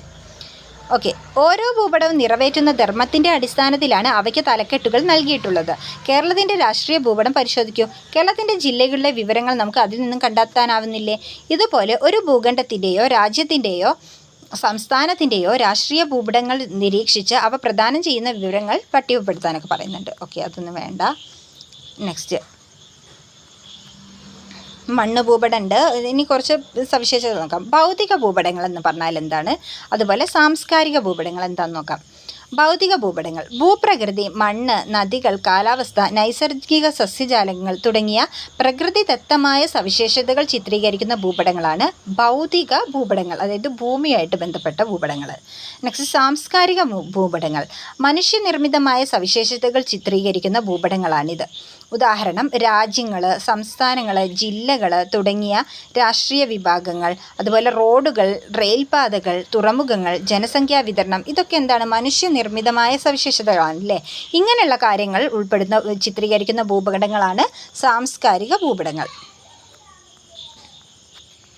ഓക്കെ, ഇപ്പോൾ ഇതിൽ പറയുന്നുണ്ട് മഴയുടെ വിതരണം എന്ന് പറയുമ്പോൾ അത് എന്താണ്?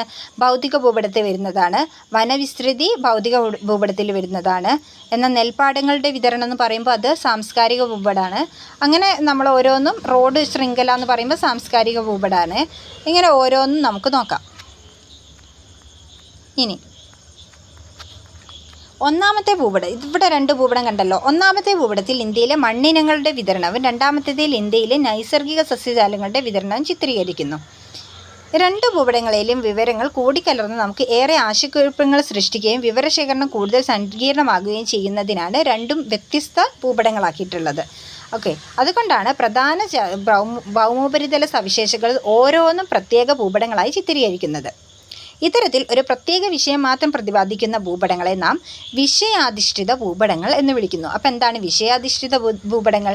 ഒരു പ്രത്യേക വിഷയം മാത്രം പ്രതിപാദിക്കുന്ന ഭൂപടങ്ങളെ നാം വിഷയാധിഷ്ഠിത ഭൂപടങ്ങൾ എന്ന് വിളിക്കുന്നു. ഇനി ഭൂപടങ്ങൾ തയ്യാറാക്കിയിരിക്കുന്ന അളവിൻ്റെ അടിസ്ഥാനത്തിൽ ഭൂപടങ്ങളെ നമുക്ക് വർഗീകരിക്കാം. എങ്ങനെയാണ്? എന്താണ് ഭൂപടങ്ങൾ തയ്യാറാക്കുന്നതിനായുള്ള തോത്? അപ്പം നമുക്കതൊന്ന് നോക്കാം. നമുക്കറിയാം, കൃത്യമായ നമ്മുടെ ക്ലാസ് മുറിയിലൊക്കെ ചെയ്യുന്ന ചില എക്സ്പെരിമെൻറ്റുകളെ കുറിച്ചൊക്കെയാണ് ഇതിൽ പറയുന്നത് കേട്ടോ. നോട്ട്ബുക്കൊക്കെ ഉപയോഗിച്ചിട്ട് അളക്കുന്നതും അങ്ങനെയുള്ള കാര്യങ്ങളാണ് പറയുന്നത്. തോത് എന്ന് പറഞ്ഞാൽ എന്താണെന്നുള്ളത് മനസ്സിലാക്കാൻ വേണ്ടിയിട്ടുള്ള കാര്യങ്ങളാണ്. നമുക്കിത് അറിയാവുന്നതുകൊണ്ട് ഞാനിത് പറയുന്നില്ല. ഓക്കെ, കണ്ടൻറ്റിലേക്ക് വരാം. ഓക്കെ, ഭൂമിയിലെ യഥാർത്ഥ അകലവും ഭൂപടത്തിലെ അകലവും തമ്മിലുള്ള അനുപാതമാണ് ഒരു ഭൂപടത്തിൻ്റെ തോത്. അപ്പോൾ എന്താണ് തോത്? ഭൂമിയിലെ യഥാർത്ഥ അകലവും ഭൂപടത്തിലെ യഥാർത്ഥ അകലവും തമ്മിലുള്ള അനുപാതമാണ് ഒരു ഭൂപടത്തിൻ്റെ തോത്. ഉദാഹരണമായി, ഒരു ഭൂപടത്തിൽ തോത് 1 സെൻറ്റിമീറ്റർ = 1 കിലോമീറ്റർ എന്നാണ് എന്ന് കരുതൂ. അപ്പോൾ എന്താണ് അതിൻ്റെ അർത്ഥം? ഭൂപടത്തിലെ 1 സെൻറ്റിമീറ്റർ അകലം ഭൂമിയിലെ 1 കിലോമീറ്റർ അകലത്തെ സൂചിപ്പിക്കുന്നു. അതല്ലേ ഇതിൻ്റെ അർത്ഥം? ഈ തോത് അടിസ്ഥാനമാക്കിയുള്ള ഒരു ഭൂപടത്തിൻ്റെ റോഡിൻ്റെ നീളം 10 സെൻറ്റിമീറ്റർ ആണെങ്കിൽ യഥാർത്ഥ നീളം എത്രയായിരിക്കും? 10 കിലോമീറ്റർ ആയിരിക്കും. അത്രയേ ഉള്ളൂ. അങ്ങനെയാണ് അതാണ് തോത് എന്ന് ഇവിടെ ഉദ്ദേശിക്കുന്നത്. ഇനി തോതിൻ്റെ അടിസ്ഥാനത്തിലുള്ള ഭൂപടങ്ങളുടെ വർഗീകരണം നോക്കാം. ഭൂപടങ്ങൾ വലിയ തോത് ഭൂപടങ്ങളുമുണ്ട്, ചെറിയ തോത് ഭൂപടങ്ങളുമുണ്ട്. ഈ വലിയ തോത് ഭൂപടങ്ങളുടെ പ്രത്യേകത ഒന്ന് വായിക്കാം. ഒരു ചെറിയ പ്രദേശത്തെ സംബന്ധിച്ചുള്ള കൂടുതൽ വിവരങ്ങൾ ചിത്രീകരിക്കുന്നു. അതായത് ഇത് വലിയ തോത് ഭൂപടത്തിൽ ഒരു ചെറിയ പ്രദേശത്തിൻ്റെ, അപ്പോൾ തോത് വലുതായിരിക്കും. ഓക്കെ, തോത് വലുതായിരിക്കും, പക്ഷേ ചെറിയ പ്രദേശത്തിന് മാത്രമേ ചിത്രീകരിക്കാൻ കഴിയുള്ളൂ. ഒരു ചെറിയ പ്രദേശത്തെ സംബന്ധിച്ചുള്ള കൂടുതൽ വിവരങ്ങൾ ചിത്രീകരിക്കുന്നതാണ് വലിയ തോത് ഭൂപടത്തിൽ. അതിനുദാഹരണമാണ് ധാരാതലീയ ഭൂപടം, വില്ലേജ് ഭൂപടമൊക്കെ. അതിൻ്റെ തോത് ഏകദേശം 1 സെൻറ്റിമീറ്റർ എന്ന് പറഞ്ഞാൽ 1/2 കിലോമീറ്റർ, അതുപോലെ 1 സെൻറ്റിമീറ്റർ എന്ന് പറഞ്ഞാൽ 1/4 കിലോ, അതായത് 1/4 കിലോമീറ്ററൊക്കെ ആയിരിക്കും. അതായത് തോത് വലുതാണ്, പക്ഷേ അപ്പോൾ എന്തായിരിക്കും, നമുക്ക് ഭൂപടത്തിൽ കുറച്ച് സ്ഥലം ഉൾപ്പെടുത്താൻ പറ്റുള്ളൂ. അതാണ് വലിയ തോത് ഭൂപടങ്ങൾ. ഇനി ചെറിയ തോത് ഭൂപടങ്ങൾ ഒരു പ്രദേശത്തെ സംബന്ധിച്ച കേവലമായ വിവരങ്ങൾ മാത്രം ചിത്രീകരിക്കുന്നു. അപ്പോൾ നമുക്ക് എന്താക്കാൻ പറ്റും, ഒരു വലിയ പ്രദേശത്തെ ഈ ഒരു ചെറിയ തോത് ഭൂപടത്തിൽ ഉൾപ്പെടുത്താൻ പറ്റും. കാരണം കുറച്ച് വിവരങ്ങൾ മാത്രമേ അതിൽ ഉൾപ്പെടുന്നുണ്ടാവുള്ളൂ. ലോക ഭൂപടം, ഇന്ത്യ ഭൂപടം, കേരളത്തിൻ്റെ ഭൂപടം ഒക്കെ ഇതിനുദാഹരണമാണ്. അപ്പോൾ ലോക ഭൂപടത്തിലൊക്കെ നമുക്ക് ഓരോ പ്രദേശത്തിൻ്റെയും വ്യക്തമായിട്ട് രേഖപ്പെടുത്താൻ പറ്റുമോ? ഇല്ല. അതിൻ്റെ അക്ഷാംശ സ്ഥാനം, രേഖാംശ സ്ഥാനം, അതിൻ്റെ ഒരു രൂപം, അത് ഏതൊക്കെ സമുദ്രങ്ങൾക്കിടയിലാണ് സ്ഥിതി ചെയ്യുന്നത്, ആ ഭൂഖണ്ഡത്തിൽ, അതായത് ഒരു വൻകരയിൽ ഏതൊക്കെ രാജ്യങ്ങളുണ്ട്, ഇത്രയും കുറച്ച് കാര്യങ്ങൾ മാത്രമേ ഉൾപ്പെടുത്താൻ പറ്റുള്ളൂ. പക്ഷേ അവിടെ എന്തായിരിക്കും, അപ്പോൾ തോത് ചെറുതായിരിക്കും. അതായത് 1 സെൻറ്റിമീറ്റർ എന്ന് പറഞ്ഞാൽ 25 കിലോമീറ്ററിന് സമമായിരിക്കും. 1 സെൻറ്റിമീറ്റർ എന്ന് പറഞ്ഞാൽ 10 കിലോമീറ്റർ. ഇതൊക്കെ ആയിരിക്കും അതിൻ്റെ തോതുണ്ടാവുക. അതാണ് ചെറിയ തോത് ഭൂപടങ്ങൾ. ഓക്കെ, ഇനി വിവിധ തരം ഭൂപടങ്ങൾ, അവയുടെ വർഗീകരണം എന്നിവ നാം ചർച്ച ചെയ്തു കഴിഞ്ഞല്ലോ. ഇനി ഭൂപടങ്ങൾ പരിശോധിച്ച് വിവരങ്ങൾ കണ്ടെത്തുന്നതിനെ അഥവാ ശേഖരിക്കുന്നതിനെ ഭൂപട വായന എന്നാണ് പറയുന്നത്. ഭൂപട വായനയ്ക്ക് സഹായകമായ ഘടകങ്ങൾ എന്തൊക്കെയാണെന്ന് നോക്കാം. ഭൂപട വായനയ്ക്ക് എന്തൊക്കെ ആവശ്യമുണ്ട്? ഒരു ഭൂപടത്തിന് എന്തൊക്കെ ആവശ്യമുണ്ട്? തലക്കെട്ട് വേണം, തോത് വേണം, ദിക്ക് വേണം. അതായത് ദിക്ക് എന്ന് പറഞ്ഞാൽ തെക്ക് വടക്ക് കിഴക്ക് പടിഞ്ഞാറ് ദിശ കാണിക്കണം. പിന്നെ അക്ഷാംശ രേഖ വേണം, രേഖാംശ രേഖ വേണം, അംഗീകൃത നിറങ്ങൾ ഓർ ചിഹ്നങ്ങൾ വേണം, സൂചിക വേണം. ഇത്രയും കാര്യങ്ങൾ. ഇനി ഓരോന്നും നമുക്ക് നോക്കാം. തലക്കെട്ട് ഒരു ഭൂപടത്തിൽ ചിത്രീകരിച്ചിട്ടുള്ള പ്രധാന ഭൗമോപരിതല സവിശേഷതയാണ് തലക്കെട്ട് സൂചിപ്പിക്കുന്നത്. അപ്പം ഇപ്പം മുകളിലുള്ളതാണ് കേരളം ഭൂപ്രകൃതി എന്നതാണ് ഇവിടെ കാണിച്ചിരിക്കുന്നത്. നമ്മൾ പഠിച്ചിട്ടുള്ളൊരു ഭൂപടമാണിത്. ഈ മലനാട്, ഇടനാട്, തീരപ്രദേശം, ഇതെന്താണ്? ഇത് കേരളത്തിൻ്റെ ഭൂപ്രകൃതിയാണ്. അപ്പോൾ അതിൻ്റെ തലക്കെട്ട് എന്താ വരിക? കേരളം ഭൂപ്രകൃതി. ഇനി രണ്ടാമത് വേണ്ടത് തോതാണ്. തോത് നമ്മൾ ഓൾറെഡി ഡിസ്കസ് ചെയ്തു, എന്നാലും നോക്കാം. തോത് അടിസ്ഥാനമാക്കിയാണ് ഭൂപടങ്ങൾ നിർമ്മിക്കുന്നതെന്ന് നമുക്കറിയാം. ഭൂതലത്തിലെ 2 സ്ഥലങ്ങൾ തമ്മിലുള്ള അകലവും ഭൂപടത്തിലെ അതേ 2 സ്ഥലങ്ങളുടെ അകലവും തമ്മിലുള്ള അനുപാതമാണ് തോത്. ഒരു നദിയുടെയോ റോഡിൻ്റെയോ റെയിൽപാതയുടെയോ നീളം, ഒരു പ്രദേശത്തിൻ്റെ വിസ്തൃതിയോ ഒരു ഭൗമോപരിതല സവിശേഷതയുടെ വ്യാപ്തിയോ ഒക്കെ ഭൂപടം ഉപയോഗിച്ച് കൃത്യമായി കണക്കാക്കുന്നത് ഈ തോത് അടിസ്ഥാനമാക്കിയാണ്. ഓക്കെ, അതുപോലെ സാമൂഹ്യശാസ്ത്ര ലാബിലുള്ള ഭൂപടത്തിലെ തോത് അടിസ്ഥാനമാക്കി പ്രദേശങ്ങൾ തമ്മിലുള്ള അകലം, റോഡിൻ്റെയും നദികളുടെയും റെയിൽവേ പാതകളുടെയും യഥാർത്ഥ നിലവ് എന്നിവ കണ്ടെത്താനൊക്കെ പറയുന്നുണ്ട്. അതൊന്നും വേണ്ട, ജസ്റ്റ് അത് നമുക്ക് അറിയാമല്ലോ. അതായത് തോത് എത്രയാണോ, 1 സെൻറ്റിമീറ്റർ എന്ന് പറഞ്ഞാൽ 1 കിലോമീറ്റർ ആണെന്ന് വിചാരിക്കുക. അങ്ങനെയാണെങ്കിൽ അതായത് 1 സെൻറ്റിമീറ്റർ എന്ന് പറഞ്ഞാൽ 1 കിലോമീറ്റർ ആണെന്ന് വിചാരിക്കുക. അങ്ങനെയാണെങ്കിൽ 7 സെൻറ്റിമീറ്റർ എന്ന് പറഞ്ഞാൽ 7 കിലോമീറ്റർ ആയിരിക്കും. അങ്ങനെ നമുക്ക് തോത് ഉപയോഗിച്ചിട്ട് നമുക്ക് മനസ്സിലാക്കാൻ പറ്റുന്നതാണ്. ഇനി ഓക്കെ, ഇനി മറ്റൊരു കാര്യമുണ്ട്. ഭൂപടങ്ങളിൽ തോത് രേഖപ്പെടുത്താൻ പൊതുവെ 3 രീതികളാണ് സ്വീകരിച്ചിട്ടുള്ളത്. അപ്പോൾ തോത് 3 രീതികളിൽ നമുക്ക് രേഖപ്പെടുത്താൻ പറ്റും. ഏതൊക്കെ രീതികളാണ്? പ്രസ്താവനാ രീതി, ഭിന്നക രീതി, അതുപോലെ രേഖീയ രീതി. ഇനി പ്രസ്താവനാ രീതി എന്താണെന്ന് നോക്കാം. പ്രസ്താവനാ രീതിയിൽ തോത് എഴുതുന്നത് എങ്ങനെയാണെന്നറിയോ? ഉദാഹരണമായി, ഭൂപടത്തിലെ 1 സെൻറ്റിമീറ്റർ അകലം ഭൂതലത്തിലെ 1 കിലോമീറ്ററിനെ സൂചിപ്പിക്കുന്നു. അങ്ങനെയാണെങ്കിൽ, അല്ലെങ്കിൽ 1 സെൻറ്റിമീറ്റർ സമം 1 കിലോമീറ്റർ, ഏതൊരാൾക്കും മനസ്സിലാക്കുന്ന വിധമാണ് ഇവിടെ തോത് രേഖപ്പെടുത്തിയിട്ടുള്ളത്. ഇതാണ് പ്രസ്താവനാ രീതി. നെക്സ്റ്റ് ഭിന്നക രീതി, അതായത് representative fraction or RF,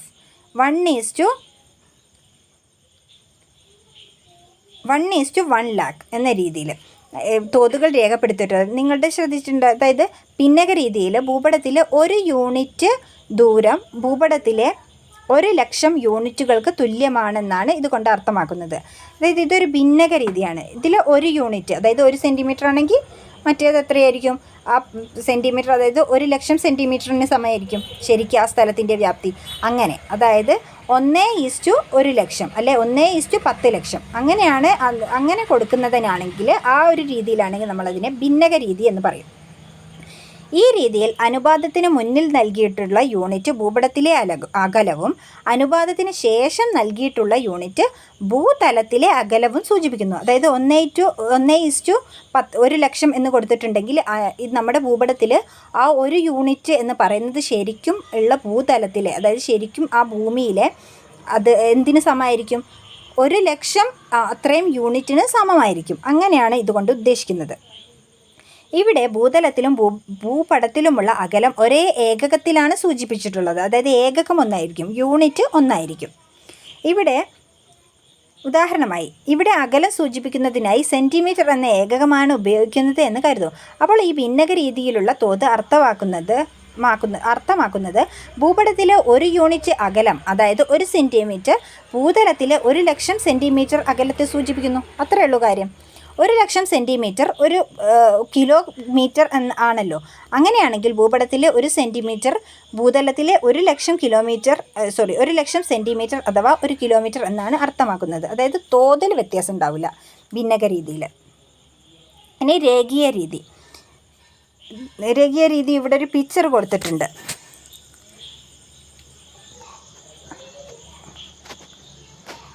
just picture വെച്ചിട്ടാണ്, അതായത് 1000, 500, 0, 1, 2, 3, 4, 5 എന്ന് പറഞ്ഞിട്ട് കണ്ടോ, ഇങ്ങനെ ചിത്രത്തിൽ നൽകിയിട്ടിരിക്കുന്ന രീതിയിൽ തോത് വരച്ച് രേഖപ്പെടുത്തുന്ന രീതിയാണ് രേഖീയ രീതി. അത്രയേ ഉള്ളൂ. വരച്ച് രേഖപ്പെടുത്തുന്നതാണെങ്കിൽ നമ്മൾ അതിനെന്ത് പറയും? രേഖീയ രീതി എന്ന് പറയും. ഇനി അതായത് ഇപ്പം നമ്മൾ തലക്കെട്ട് പഠിച്ചു, തോത് പഠിച്ചു. ഇനി ദിക്കുകൾ എന്താണെന്ന് നോക്കാം. ദിക്കുകളെ പറ്റിയുള്ള ധാരണ നമുക്ക് മുൻ ക്ലാസ്സുകളിൽ നിങ്ങൾക്ക് ലഭിച്ചിട്ടുള്ളതാണ് അല്ലേ? ഭൂപടത്തിൻ്റെ മുകൾ ഭാഗത്ത് N എന്ന അടയാളപ്പെടുത്തിയിട്ടുള്ളത് ശ്രദ്ധിച്ചിട്ടില്ലേ? അതാണ് എന്ത്? നോർത്ത്. ഭൂപടത്തിൻ്റെ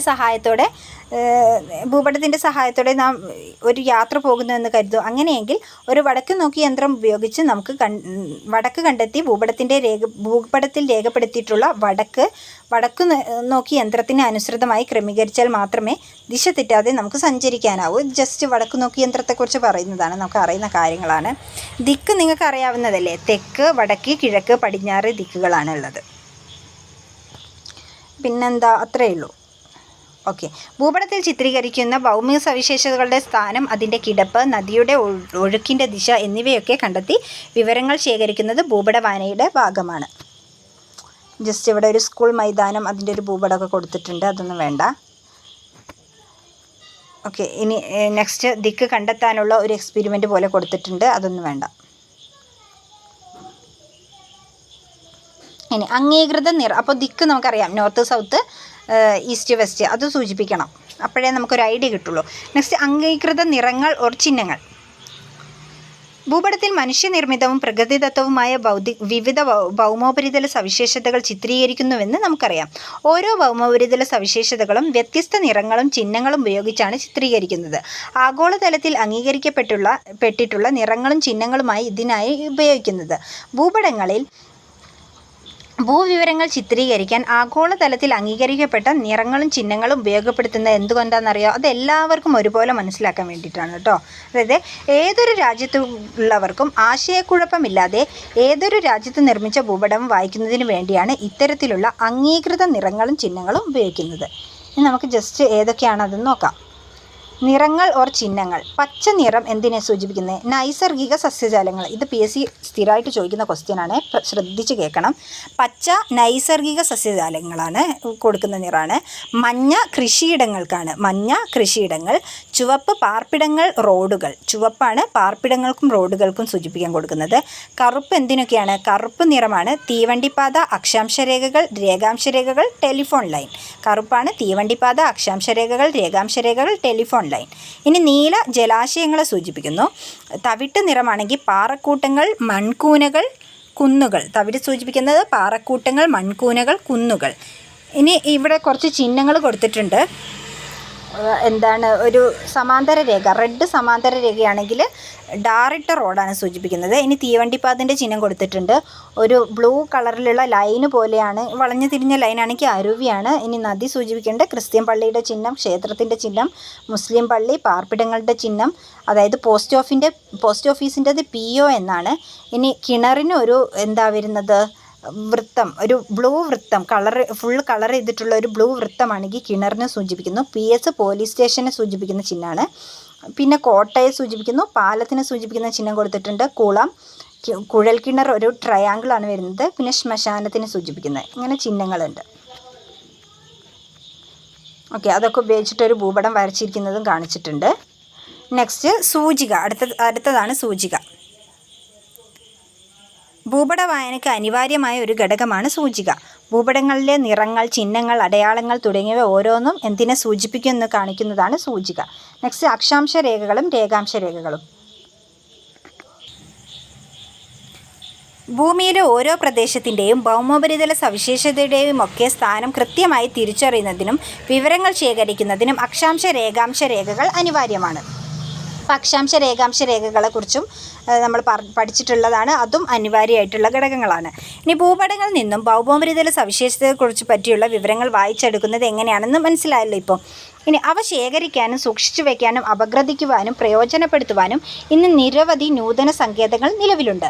ശാസ്ത്ര സാങ്കേതിക വിദ്യയിലുണ്ടായ പുരോഗതി ഭൗമോപരിതല സവിശേഷതകളുടെ വിവരശേഖരണം, വിശകലനം, അവതരണം, ചിത്രീകരണം, ഭൂപട നിർമ്മാണം തുടങ്ങിയവയിൽ അഭൂതപൂർവമായ മാറ്റങ്ങൾക്ക് വഴിയൊരുക്കി. ഇത്തരം നൂതന സങ്കേതങ്ങൾ ഏതെല്ലാമെന്ന് നമുക്കൊന്ന് ജസ്റ്റ് ചർച്ച ചെയ്യാം. കഥകളിലും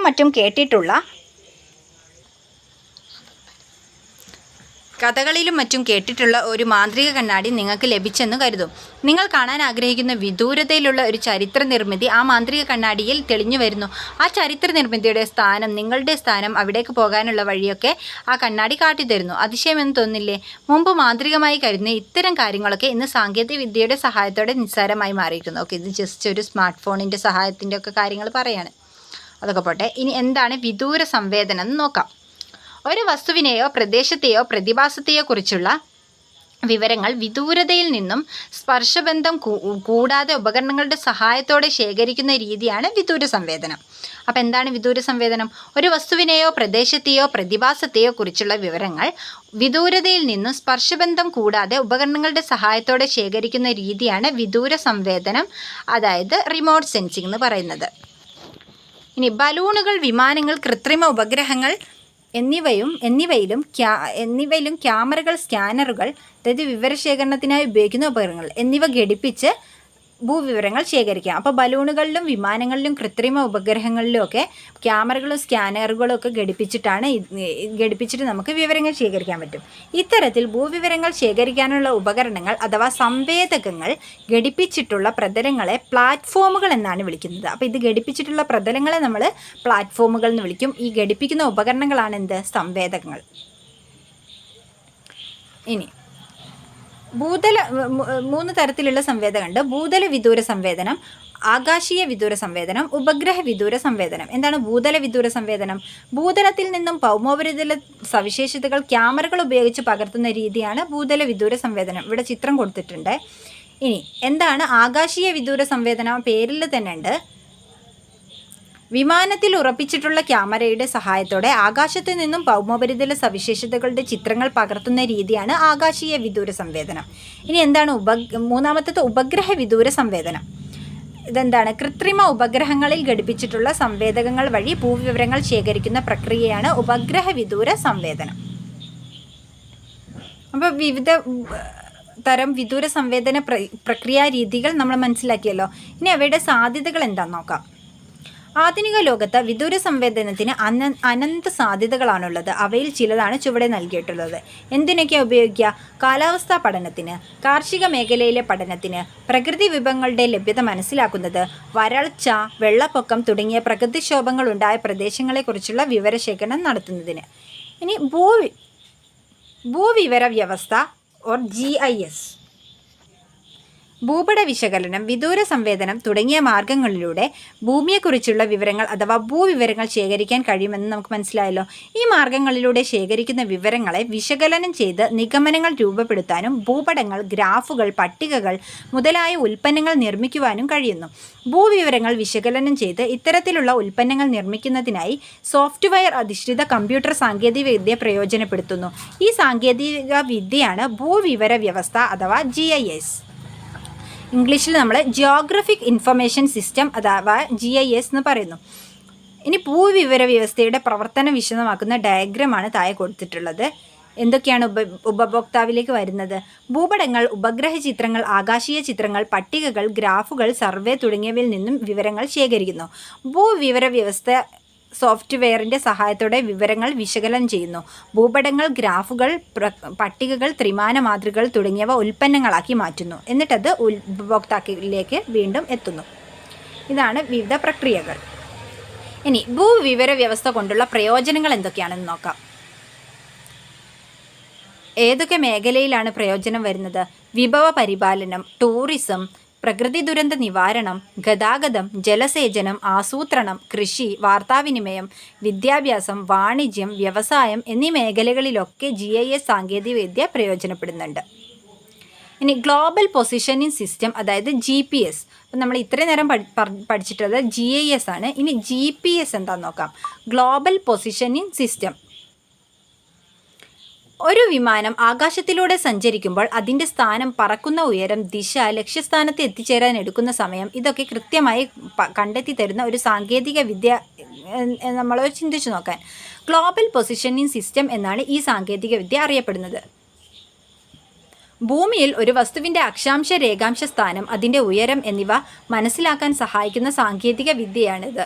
ഇനി അതൊരു ചലിക്കുന്ന വസ്തുവാണെങ്കിലോ അതിൻ്റെ സ്ഥാനം, സഞ്ചാര ദിശ, സഞ്ചാര വേഗത, സമയം തുടങ്ങിയവയൊക്കെ കൃത്യമായി നിർമ്മിക്കാൻ ഈ സാങ്കേതിക വിദ്യയ്ക്ക് കൊണ്ട് സാധിക്കും. നമ്മുടെ ഗൂഗിൾ മാപ്പ് പോലെ. വിമാനങ്ങൾ, കപ്പലുകൾ തുടങ്ങി മിക്ക വാഹനങ്ങളിലും GPS സംവിധാനം ഉപയോഗിക്കുന്നുണ്ട്. ഒരു കൂട്ടം കൃത്രിമ ഉപഗ്രഹങ്ങളുടെ സഹായത്തോടു കൂടിയാണ് ഈ സംവിധാനം പ്രവർത്തിക്കുന്നത്. അപ്പോൾ വിദൂര സംവേദനം, ഭൂവിവര വ്യവസ്ഥ, GPS എന്നീ നൂതന സങ്കേതങ്ങളുടെ സാധ്യതകൾ രാഷ്ട്ര നിർമ്മാണത്തിനും രാജ്യപുരോഗതിക്കുമായി പ്രയോജനപ്പെടുത്തുമ്പോഴാണ് മനുഷ്യജീവിതം കൂടുതൽ മെച്ചപ്പെടുന്നതും അർത്ഥപൂർണ്ണമാകുന്നതും. നാം ആർജിക്കുന്ന ശാസ്ത്ര പുരോഗതിയും ശാസ്ത്രബോധവും നമുക്ക് നാടിൻ്റെ നന്മയ്ക്കായി പ്രയോജനപ്പെടുത്താം. ഓക്കെ, അപ്പോൾ ആ ചാപ്റ്ററും കഴിഞ്ഞു. അതിനു മുമ്പ് ഈ ചാപ്റ്ററിലൊരു ചെറിയ കാര്യം കൂടി പറയുന്നുണ്ട്.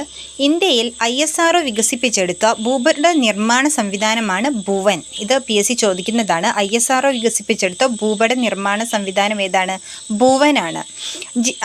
GIS, വിദൂര സംവേദനം എന്നിവയുടെ പരമാവധി സാധ്യതകൾ ഉപയോഗപ്പെടുത്തിയിട്ടുള്ള ഈ സംവിധാനത്തിൻ്റെ സവിശേഷതകൾ വിവരസാങ്കേതിക വിദ്യയുടെ സഹായം കൂടി പ്രയോജനപ്പെടുത്തി അന്വേഷിച്ചറിയോ. അപ്പോൾ അത് ഓക്കെ.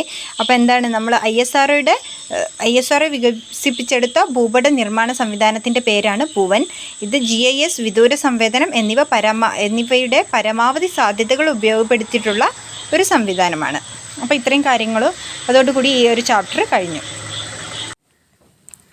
ഓക്കെ, ഇനി നമുക്ക് 10ാമത്തെ ചാപ്റ്ററാണ് ഡിസ്കസ് ചെയ്യാനുള്ളത്.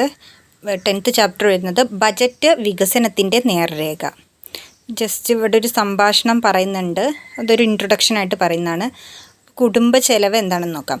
ഒരു കുടുംബം ഭക്ഷ്യ ഉപഭോഗത്തിനും, അതായത് ഫുഡ് കൺസപ്ഷൻ, ഭക്ഷ്യേതര ഉപഭോഗത്തിനും, അതായത് നോൺ ഫുഡ് കൺസപ്ഷൻ, ഒരു കുടുംബം ഭക്ഷ്യ ഉപഭോഗത്തിനും ഭക്ഷ്യേതര ഉപഭോഗത്തിനുമായി ഒരു നിശ്ചിത കാലയളവിൽ ചെലവഴിക്കുന്ന ആകെ തുകയാണ് കുടുംബ ചെലവ്. കുടുംബത്തിലെ എല്ലാ ചെലവുകളും നമുക്ക് മുൻകൂട്ടി നിശ്ചയിക്കാൻ കഴിയില്ല. അതുകൊണ്ട് കുടുംബ ചെലവുകളെ രണ്ടായി തരംതിരിക്കാം. പ്രതീക്ഷിത ചെലവ്, അപ്രതീക്ഷിത ചെലവ്. അപ്പോൾ കുടുംബ ചെലവ് 2 തരമുണ്ട്. പ്രതീക്ഷിത ചെലവുണ്ട്, അപ്രതീക്ഷിത ചെലവുണ്ട്. നമുക്കറിയുന്ന കാര്യങ്ങൾ തന്നെയാണ്. പ്രതീക്ഷിത ചെലവ് എന്ന് പറഞ്ഞാൽ നിശ്ചിത കാലയളവിനുള്ളിൽ ഒരു കുടുംബത്തിൽ ഉണ്ടാകുമെന്ന് പ്രതീക്ഷിക്കുന്ന ചെലവുകളാണ് പ്രതീക്ഷിത ചെലവ്. പ്രതിമാസം, പ്രതിവർഷം എന്നിങ്ങനെ ഇത് കണക്കാക്കാവുന്നതാണ്. ഉദാഹരണം ആഹാരം, വൈദ്യുതി ബിൽ തുടങ്ങിയവ. ഇനി അപ്രതീക്ഷിത ചെലവ്. നിശ്ചിത കാലയളവിനുള്ളിൽ ഒരു കുടുംബത്തിന് മുൻകൂട്ടി നിശ്ചയിക്കാൻ കഴിയാത്തതും ആകസ്മികമായി ഉണ്ടാകുന്നതുമായ ചെലവുകൾ ാണ് അപ്രതീക്ഷിത ചെലവുകൾ. ഉദാഹരണം പ്രകൃതിക്ഷോഭം, രോഗങ്ങൾ തുടങ്ങിയവ. ഇനി കുടുംബ വരുമാനം എന്താണെന്ന് നമുക്ക് അറിയാവുന്നതാണ്. ഓക്കെ, ഇനി കുടുംബ അംഗങ്ങൾ അവരുടെ എല്ലാ വരുമാനവും കൂടി കുടുംബ വരുമാനത്തിൽ ഉൾപ്പെടുന്നതാണ്. അതായത് ഒരു നിശ്ചിത കാലയളവിൽ ഒരു കുടുംബത്തിന് വിവിധ സ്രോതസ്സുകളിൽ നിന്ന് ലഭിക്കുന്ന ആകെ വരുമാനമാണ് കുടുംബ വരുമാനം. വരുമാനം കാര്യക്ഷമമായി വിനിയോഗിക്കുന്നതിലൂടെ സമ്പാദ്യശീലം വളർത്തുന്നതിനും അപ്രതീക്ഷിത ചെലവുകൾ നേരിടുന്നതിനും ജീവിത നിലവാരം ഉയർത്തുന്നതിനും കഴിയും. ഇനി കുടുംബ ബജറ്റ്. നിശ്ചിത കാലയളവിലേക്കുള്ള ഒരു കുടുംബത്തിൻ്റെ പ്രതീക്ഷിത വരവും ചെലവും ഉൾപ്പെടുത്തി തയ്യാറാക്കുന്ന ധനരേഖയാണ് കുടുംബ ബജറ്റ്. പ്രതിമാസത്തിലേക്കോ പ്രതിവർഷത്തിലേക്കോ തയ്യാറാക്കാവുന്ന കുടുംബ ബജറ്റ് കുടുംബത്തിൻ്റെ വലിപ്പവും വരുമാനവും ആവശ്യങ്ങളും അനുസരിച്ച് വ്യത്യാസപ്പെട്ടിരിക്കും. കുടുംബത്തിലെ എല്ലാ അംഗങ്ങളുടെയും അഭിപ്രായങ്ങൾ പരിഗണിച്ചുകൊണ്ട് വേണം കുടുംബ ബജറ്റ് തയ്യാറാക്കേണ്ടത്. കൃത്യമായ ഇടവേളകളിൽ ബജറ്റിലെ നിർദ്ദേശങ്ങൾ പാലിക്കപ്പെടുന്നുവെന്ന് ഉറപ്പുവരുത്തുന്നതിലൂടെ കുടുംബത്തിന് സാമ്പത്തിക ഭദ്രതയും ക്ഷേമവും കൈവരിക്കാൻ കഴിയും. അതൊക്കെ നമുക്ക് അറിയുന്ന കാര്യങ്ങൾ തന്നെയാണ്. ഇനി കുടുംബ ബജറ്റിനെ സ്വാധീനിക്കുന്ന ഘടകങ്ങൾ വൈദ്യുതി നിരക്ക് വർധനവ് നമുക്കറിയാം. അതുപോലെ സാധനങ്ങളുടെയും എല്ലാ കാര്യങ്ങളുടെയും വില വർദ്ധിച്ചാൽ നമുക്കത് നമ്മുടെ കുടുംബ ബജറ്റിനെ ബാധിക്കുന്നതാണ്. രോഗങ്ങളോ അങ്ങനെ എന്തെങ്കിലും വന്നാലൊക്കെ. അപ്പോൾ വരവ് ചെലവിനേക്കാൾ കൂടുതലാകുകയോ വരവും ചെലവും തുല്യമാകുകയോ ചെയ്യുമ്പോഴാണ് കുടുംബ ബജറ്റ് സുസ്ഥിരമാകുന്നത്. കുടുംബ ചെലവ് എങ്ങനെ കുറയ്ക്കാം? പ്രാദേശികമായി ലഭിക്കുന്ന വിഭവങ്ങൾ ഭക്ഷണത്തിനായി ഉപയോഗിക്കുക. ഭക്ഷ്യവസ്തുക്കൾ സ്വന്തമായി കൃഷി ചെയ്യുക. പൊതുവിതരണ സംവിധാനവും ന്യായവില വിൽപ്പന കേന്ദ്രങ്ങളും പരമാവധി പ്രയോജനപ്പെടുത്തുക. ഇതൊക്കെയാണ് പറയുന്നത്. ഇനി ജസ്റ്റ് ഇവിടെ ഒരു പട്ടിക കൊടുത്തിട്ടുണ്ട്. ഇതെല്ലാം കുടുംബ ബജറ്റിനെ കുറിച്ചാണ് പറയുന്നത്.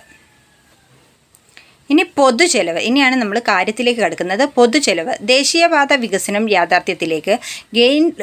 ഗെയിൽ പൈപ്പ് ലൈൻ പൂർത്തീകരിച്ചു. അതുപോലെ ജൽ ജീവൻ മിഷൻ പദ്ധതി കുടിനീർ ക്ഷാമം തീർക്കാൻ ഫണ്ട്. സാമൂഹിക സുരക്ഷാ പെൻഷൻ വിതരണം ചെയ്തു. ഇതൊക്കെ ഗവൺമെൻറ്റിനുണ്ടാവുന്ന ചെലവുകളാണ് പറയുന്നത്.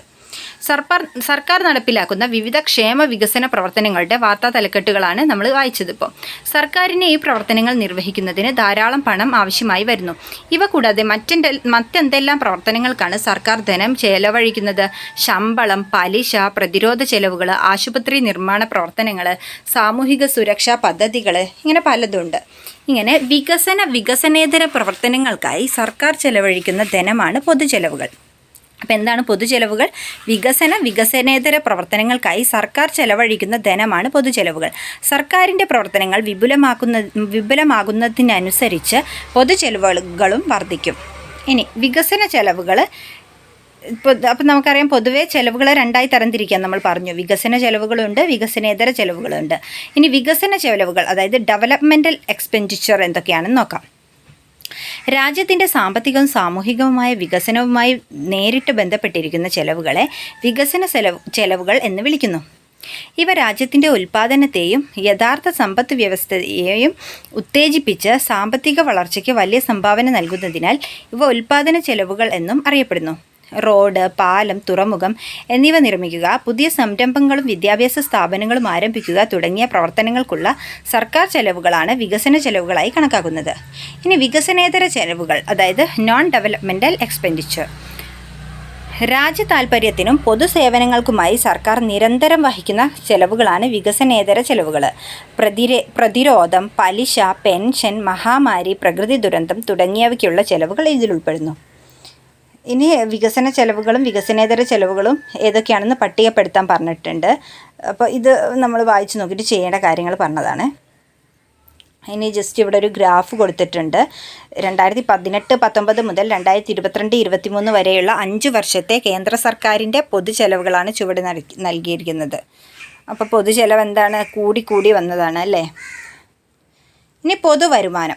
വികസനക്ഷേമ പ്രവർത്തനങ്ങൾ നിർവഹിക്കുന്നതിന് സർക്കാരിന് ധാരാളം പണം ആവശ്യമായി വരുന്നു. ഇത്തരം ആവശ്യങ്ങൾ നിറവേറ്റുന്നതിനായി വിവിധ സ്രോതസ്സുകളിൽ നിന്ന് സർക്കാർ സമാഹരിക്കുന്ന ധനമാണ് പൊതുവരുമാനം. ഇത് സർക്കാർ ബജറ്റിലെ ഒരു പ്രധാന ഘടകമാണ്. സർക്കാരിൻ്റെ വരുമാന മാർഗ്ഗങ്ങൾ ഏതൊക്കെയാണെന്ന് നോക്കാം. പ്രധാനമായും 2 സ്രോതസ്സുകളിൽ നിന്നാണ് സർക്കാർ വരുമാനം കണ്ടെത്തുന്നത്. അതേതൊക്കെയാണ്? നികുതി വരുമാനമുണ്ട്, നികുതിയേതര വരുമാനമുണ്ട്. അപ്പോൾ പൊതുവരുമാനം 2 തരത്തിലുണ്ട്, നികുതി വരുമാനവും നികുതിയേതര വരുമാനവും. ഇനി നികുതി വരുമാനം എന്താണെന്ന് നോക്കാം. നികുതിയിലൂടെ ലഭിക്കുന്ന വരുമാനമാണ് നികുതി വരുമാനം. ഇത് തന്നെ 2 തരത്തിലുണ്ട്. പ്രത്യക്ഷ നികുതിയുണ്ട്, പരോക്ഷ നികുതിയുണ്ട്. നമുക്കറിയുന്ന കാര്യമാണ്. പ്രത്യക്ഷ നികുതി എന്ന് പറഞ്ഞാൽ നികുതി ആരിലാണോ ചുമത്തിയിരിക്കുന്നത് ആ വ്യക്തി തന്നെ ഒടുക്കുന്ന നികുതിയാണ് പ്രത്യക്ഷ നികുതി. നികുതിദായകൻ തന്നെ നികുതി ഭാരം വഹിക്കുന്നു എന്നർത്ഥം. ആദായ നികുതി, കെട്ടിട നികുതി എന്നിവ ഇതിനുദാഹരണമാണ്. കെട്ടിട നികുതിയൊക്കെ നമ്മൾ ആരുടെ പേരിലാണോ കെട്ടിടമുള്ളത് അവർ നേരിട്ട് പോയി അടയ്ക്കുകയാണ് ചെയ്യുക. അപ്പോൾ അതെന്താണ്? പ്രത്യക്ഷ നികുതിയാണ്. ഇനി പരോക്ഷ നികുതി. ഒരാളുടെ മേൽ ചുമത്തപ്പെടുന്ന നികുതി ഭാഗികമായോ പൂർണ്ണമായോ മറ്റൊരാൾ നൽകേണ്ടി വരുന്നു. അതിനുദാഹരണമാണ് വിൽപ്പന നികുതി, വിനോദ നികുതി എന്നിവ. അതായത് ഇപ്പോൾ നമ്മൾ കടകളിൽ നിന്നൊക്കെ സാധനം വാങ്ങുകയാണെങ്കിൽ നമ്മളൊരു ടാക്സ് അടയ്ക്കുന്നുണ്ട് അല്ലേ. അപ്പം അത് നമ്മൾ ശരിക്കും GST ഒക്കെ പരോക്ഷ നികുതിയാണ്. ഇനി നികുതിയേതര വരുമാനം. നികുതിയിലൂടെ അല്ലാതെ മറ്റു സ്രോതസ്സുകളിൽ നിന്ന് ലഭിക്കുന്ന വരുമാനം. ഉദാഹരണം ഫീസ്, പിഴ, ഗ്രാൻറ്റ്, ലാഭം, പലിശ. ഇതൊക്കെ നികുതിയേതര വരുമാനത്തിൽ പെടുന്നതാണ്. ഇനി നികുതി എന്താണെന്ന് നോക്കാം. ക്ഷേമ പ്രവർത്തനങ്ങൾ, വികസന പ്രവർത്തനങ്ങൾ എന്നിങ്ങനെ പൊതു താൽപ്പര്യത്തിനു വേണ്ടിയുള്ള ചെലവുകൾ വഹിക്കാനായി ജനങ്ങൾ സർക്കാരിന് നിർബന്ധമായും നൽകേണ്ട പണമാണ് നികുതി. നികുതി നൽകുന്ന വ്യക്തിയെ നികുതിദായകനെന്ന് വിളിക്കുന്നു. ഓക്കെ. ഇനി ചരക്ക് സേവന നികുതി, അതായത് goods and services tax. GST എന്ന് പറയുന്ന ഗുഡ്സ് ആൻഡ് സർവീസസ് ടാക്സ്, അതായത് ചരക്ക് സേവന നികുതി എന്താണെന്ന് നോക്കാം. രാജ്യത്ത് ഒറ്റ നികുതി എന്ന തത്വം നടപ്പിലാക്കുന്നതിന് ഭരണഘടനയിലെ 101 ഭേദഗതി പ്രകാരം 2017 ജൂലൈ 1 മുതൽ നിലവിൽ വന്ന ഏകീകൃത പരോക്ഷ നികുതി സമ്പ്രദായമാണ് ചരക്ക് സേവന നികുതി അഥവാ GST. ഒരു സാമ്പത്തിക വർഷം വിറ്റുവരവ് സർക്കാർ നിശ്ചയിക്കുന്ന തുകയിൽ കൂടുതലാണെങ്കിൽ വ്യാപാരികൾ നിർബന്ധമായും GST രജിസ്ട്രേഷൻ എടുക്കേണ്ടതാണ്. നിലവിൽ 0%, 5%, 12%, 18%, 28% എന്നിങ്ങനെയുള്ള നിരക്കുകളിലാണ് ഉപഭോക്താവ് GST നൽകേണ്ടത്. ഇത്തരത്തിൽ ഉപഭോക്താക്കളിൽ നിന്ന് ഈടാക്കുന്ന വിവിധ നിരക്കിലുള്ള നികുതികൾ വ്യാപാരികൾ സർക്കാരിലേക്ക് അടയ്ക്കേണ്ടതാണ്. കാലാനുസൃതമായി GST നിരക്കിൽ മാറ്റം വരാവുന്നതാണ്. അപ്പോൾ ഇതാണ് GST എന്ന് നമുക്കറിയാവുന്നതാണ്. ഇനി ബജറ്റ്. കുറച്ച് തലക്കെട്ട് വാർത്തകൾ കൊടുത്തിട്ടുണ്ട്. ഇന്ന് കേന്ദ്ര ബജറ്റ് പ്രതീക്ഷയോടെ സംസ്ഥാനങ്ങൾ. സംസ്ഥാന ബജറ്റ് അവതരണം ഇന്ന് നിയമസഭയിൽ. അപ്പോൾ എന്താണ് ബജറ്റ് എന്ന് നോക്കാം. ഒരു സാമ്പത്തിക വർഷത്തിൽ സർക്കാർ പ്രതീക്ഷിക്കുന്ന ചെലവും വരവും ഉൾക്കൊള്ളിച്ചുകൊണ്ട് തയ്യാറാക്കുന്ന ധനരേഖയാണ് ബജറ്റ്. നമ്മുടെ രാജ്യത്ത് ഏപ്രിൽ 1 മുതൽ മാർച്ച് 31 വരെയുള്ള ഒരു സാമ്പത്തിക വർഷത്തേക്കാണ് ബജറ്റ് തയ്യാറാക്കുന്നത്. ധനമന്ത്രിയാണ് ബജറ്റ് അവതരിപ്പിക്കുന്നത്. ഇന്ത്യൻ ഭരണഘടനയുടെ ആർട്ടിക്കിൾ 112 അനുസരിച്ച് രാജ്യത്തിൻ്റെ വാർഷിക സാമ്പത്തിക ഓഡിറ്റ് കൂടിയാണ് കേന്ദ്ര ബജറ്റ്. ഇനി ബജറ്റ് പലതരം. വരവ് ചെലവുകളുടെ അടിസ്ഥാനത്തിൽ ബജറ്റുകളെ 3ആയി തരംതിരിക്കാം. അപ്പോൾ 3 തരത്തിലുള്ള ബജറ്റ് ഉണ്ട്. മിച്ച ബജറ്റ്, സന്തുലിത ബജറ്റ്, കമ്മി ബജറ്റ്. അപ്പോൾ ആദ്യം മിച്ച ബജറ്റ് എന്തോ എന്ന് നോക്കാം. അതായത് സർപ്ലസ് ബജറ്റ്. വരവ് കൂടുതൽ, ചെലവ് കുറവ്. അതായത് നമുക്ക് കുറേ വരവുണ്ട്, പക്ഷേ ചിലവ് കുറവാണെങ്കിൽ എന്തായിരിക്കും? അപ്പം നമുക്ക് പണം മിച്ചമുണ്ടാവും. അങ്ങനെയുള്ള ബജറ്റാണ് മിച്ച ബജറ്റ്, അതായത് സർപ്ലസ് ബജറ്റ്. ഇനി സന്തുലിത ബജറ്റ് ഓർ ബാലൻസ്ഡ് ബജറ്റ് എന്താണെന്ന് നോക്കാം. വരവും ചെലവും തുല്യമായ ബജറ്റാണ് സന്തുലിത ബജറ്റ്. ഇനി കമ്മി ബജറ്റ്, അതായത് ഡെഫിസിറ്റ് ബജറ്റ്. വരവ് കുറവും ചെലവ് കൂടുതലും ആണെങ്കിൽ അതിനെയാണ് നമ്മൾ കമ്മി ബജറ്റ് അല്ലെങ്കിൽ ഡെഫിസിറ്റ് ബജറ്റ് എന്ന് വിളിക്കുന്നത്. ഇനി ബജറ്റിൻ്റെ ഉദ്ഭവം. ബോഗറ്റ് എന്ന ഫ്രഞ്ച് വാക്കിൽ നിന്നാണ് ബജറ്റ് എന്ന വാക്കിൻ്റെ ഉദ്ഭവം. ചെറിയ ബാഗ് അല്ലെങ്കിൽ സഞ്ചി എന്നാണ് ഇതിൻ്റെ അർത്ഥം. സർക്കാരിൻ്റെ ധനകാര്യ രേഖകൾ അടങ്ങുന്ന ഒരു സഞ്ചി എന്ന അർത്ഥത്തിലാണ് ബജറ്റ് എന്ന പദം രൂപം കൊണ്ടത്. 11ാം നൂറ്റാണ്ടിലാണ് ബജറ്റിൻ്റെ ആദ്യ അവതരണം നടന്നത്. സ്വതന്ത്ര ഇന്ത്യയിലെ ആദ്യ കേന്ദ്ര ബജറ്റ് അവതരിപ്പിച്ചത് ധനകാര്യമന്ത്രിയായിരുന്ന R.K. ഷൺമുഖം ചെട്ടിയാണ്. അപ്പോൾ സ്വതന്ത്ര ഇന്ത്യയിലെ ആദ്യ ബജറ്റ് അവതരിപ്പിച്ചത് ആരാണ്? ധനകാര്യമന്ത്രിയായിരുന്ന R.K. ഷൺമുഖം ചെട്ടിയാണ്. ഇനി പൊതുകടം അല്ലെങ്കിൽ പബ്ലിക് ഡെപ്ത് എന്താണെന്ന് നോക്കാം. വികസനക്ഷേമ പ്രവർത്തനങ്ങൾ യാഥാർത്ഥ്യമാക്കുവാനും ഭരണപരമായ വിവിധ ആവശ്യങ്ങൾ നിറവേറ്റുവാനും വരുമാനം തികയാതെ വരുമ്പോൾ ഗവൺമെൻറ്റിന് കടമെടുക്കേണ്ടി വരും. ഇത്തരത്തിൽ സർക്കാർ വാങ്ങുന്ന വായ്പകളാണ് പൊതുകടം. രാജ്യത്തിനകത്തു നിന്നും പുറത്തു നിന്നും വായ്പകൾ വാങ്ങാറുണ്ട്. ഇവ യഥാക്രമം ആഭ്യന്തര കടം, വിദേശ കടം എന്നിങ്ങനെ അറിയപ്പെടുന്നു. അപ്പോൾ രാജ്യത്തിനകത്തു നിന്നും വാങ്ങുന്ന കടങ്ങൾ ആഭ്യന്തര കടവും രാജ്യത്തിന് പുറത്തു നിന്ന് വാങ്ങുന്ന വായ്പകളാണെങ്കിൽ വിദേശ കടം എന്നുമാണ് അറിയപ്പെടുന്നത്. ഇനി ആഭ്യന്തര കടം. രാജ്യത്തിനകത്തുള്ള വ്യക്തികളിൽ നിന്നും സ്ഥാപനങ്ങളിൽ നിന്നും സർക്കാർ വാങ്ങുന്ന വായ്പകളാണ് ആഭ്യന്തര കടം. വിദേശ കടം. വിദേശ ഗവൺമെൻറ്റുകളിൽ നിന്ന് അന്തർദേശീയ സ്ഥാപനങ്ങളിൽ നിന്നും വാങ്ങുന്ന വായ്പകളാണ് വിദേശ കടം. അതായത് വിദേശ ഗവൺമെൻറ്റുകളിൽ നിന്ന്, അതുപോലെ world bank, international monetary fund, അതായത് IMF, ഇവിടെ നിന്നൊക്കെ കടം വാങ്ങുന്നതിനെയാണ് നമ്മൾ വിദേശ കടം എന്ന് പറയുന്നത്. ഇത്തരം വായ്പകളുടെ ഉത്പാദനക്ഷമമായ ഉപയോഗം വികസനക്ഷേമ പ്രവർത്തനങ്ങൾ യാഥാർത്ഥ്യമാക്കുന്നതിനും അതുവഴി വരുമാന വർധനവിനും പൊതുകടം കുറയ്ക്കുന്നതിനും സഹായകമാകുന്നു. ഇനി ധനനയം, അതായത് ഫിസ്ക്കൽ പോളിസി എന്താണെന്ന് നോക്കാം. പൊതുവരുമാനം, പൊതുചെലവ്, പൊതുകടം എന്നിവയെ സംബന്ധിച്ച സമഗ്രമായ സർക്കാർ നയമാണ് ധനനയം. അപ്പോൾ ധനനയം സർക്കാർ നയമാണ്. എന്തിനെ സംബന്ധിച്ചിട്ടുള്ള പൊതുവരുമാനം, പൊതുചെലവ്, പൊതുകടം എന്നിവയെ സംബന്ധിച്ച് സമഗ്രമായ സർക്കാർ നയമാണ് ധനനയം. ധനകാര്യ വകുപ്പ് തയ്യാറാക്കുന്ന ഈ നയം നടപ്പിലാക്കുന്നത് ബജറ്റിലൂടെയാണ്. നിലവിലെ സാമ്പത്തിക സ്ഥിതി മെച്ചപ്പെടുത്തുന്നതിനും സാമ്പത്തിക സ്ഥിരത കൈവരിക്കുന്നതിനും ഗവൺമെൻറ്റിന് മാർഗനിർദ്ദേശം നൽകുന്ന ഒരു നയം കൂടിയാണിത്. ധനനയത്തിൻ്റെ ലക്ഷ്യങ്ങൾ എന്തൊക്കെയാണെന്ന് നോക്കാം. സാമ്പത്തിക വളർച്ച ത്വരിതപ്പെടുത്തുക, അധിക ചെലവുകൾ നിയന്ത്രിക്കുക, തൊഴിലവസരങ്ങൾ സൃഷ്ടിക്കുക, വരുമാന വിതരണത്തിലെ അസമത്വം ഇല്ലാതാക്കുക. അപ്പോൾ ഇത്രയേ ഉള്ളൂ.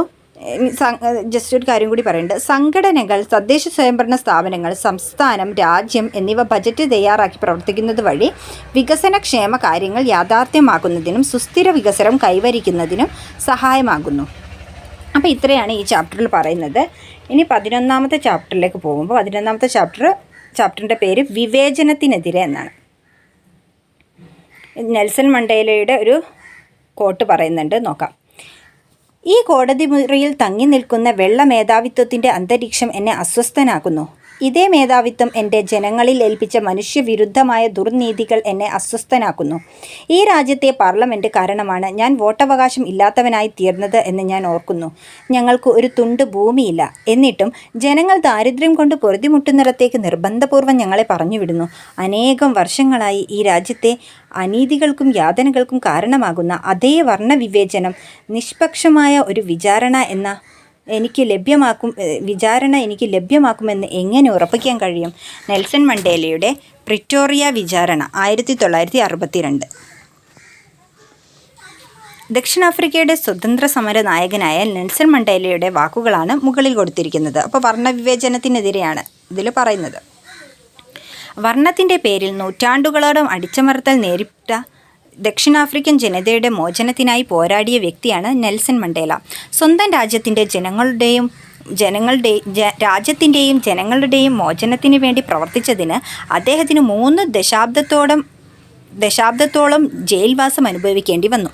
ദക്ഷിണാഫ്രിക്കൻ ജനത നേരിട്ട വിവേചനത്തെയും അടിച്ചമർത്തലിനെയും കുറിച്ച് കൂടുതൽ വിവരങ്ങൾ അറിയാൻ രാജ്യത്തിൻ്റെ പ്രത്യേകത അറിയേണ്ടതുണ്ട്. അപ്പം നമുക്ക് നോക്കാം.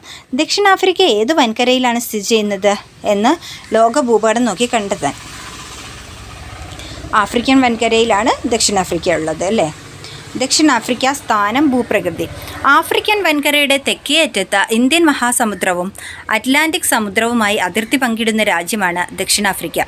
വൈവിധ്യമാർന്ന ഭൂപ്രകൃതി സവിശേഷതകൾ ദക്ഷിണാഫ്രിക്കയുടെ പ്രത്യേകതയാണ്. വിശാലമായ തീരപ്രദേശങ്ങൾ, വിസ്തൃതമായ സമതലങ്ങളും പീഠഭൂമികളും, ഉയർന്ന പർവ്വതനിരകൾ, വൻ നദികൾ, വെള്ളച്ചാട്ടങ്ങൾ, വരണ്ട മരുപ്രദേശം തുടങ്ങിയവ ഈ രാജ്യത്തെ വ്യത്യസ്തമാക്കുന്നു. ഉൾനാടൻ കൃഷിഭൂമികളിലും ഖനികളിലും നിന്നുള്ള സമ്പത്ത്, കാലാവസ്ഥ, മനുഷ്യസമ്പത്ത് ഇവ യൂറോപ്യരെ ദക്ഷിണാഫ്രിക്കയിലേക്ക് ആകർഷിച്ചു. ഗ്ലോബ്, അറ്റ്ലസ് എന്നിവ നിരീക്ഷിച്ച് താഴെ പറയുന്ന വിവരങ്ങൾ കണ്ടെത്താനൊക്കെ പറയുന്നുണ്ട്. അത് വേണ്ട. ഇനി ശുഭപ്രതീക്ഷ മുനമ്പ്, അതായത് കേപ്പ് ഓഫ് ഗുഡ് ഹോപ്പ് എന്താണെന്ന് നോക്കാം.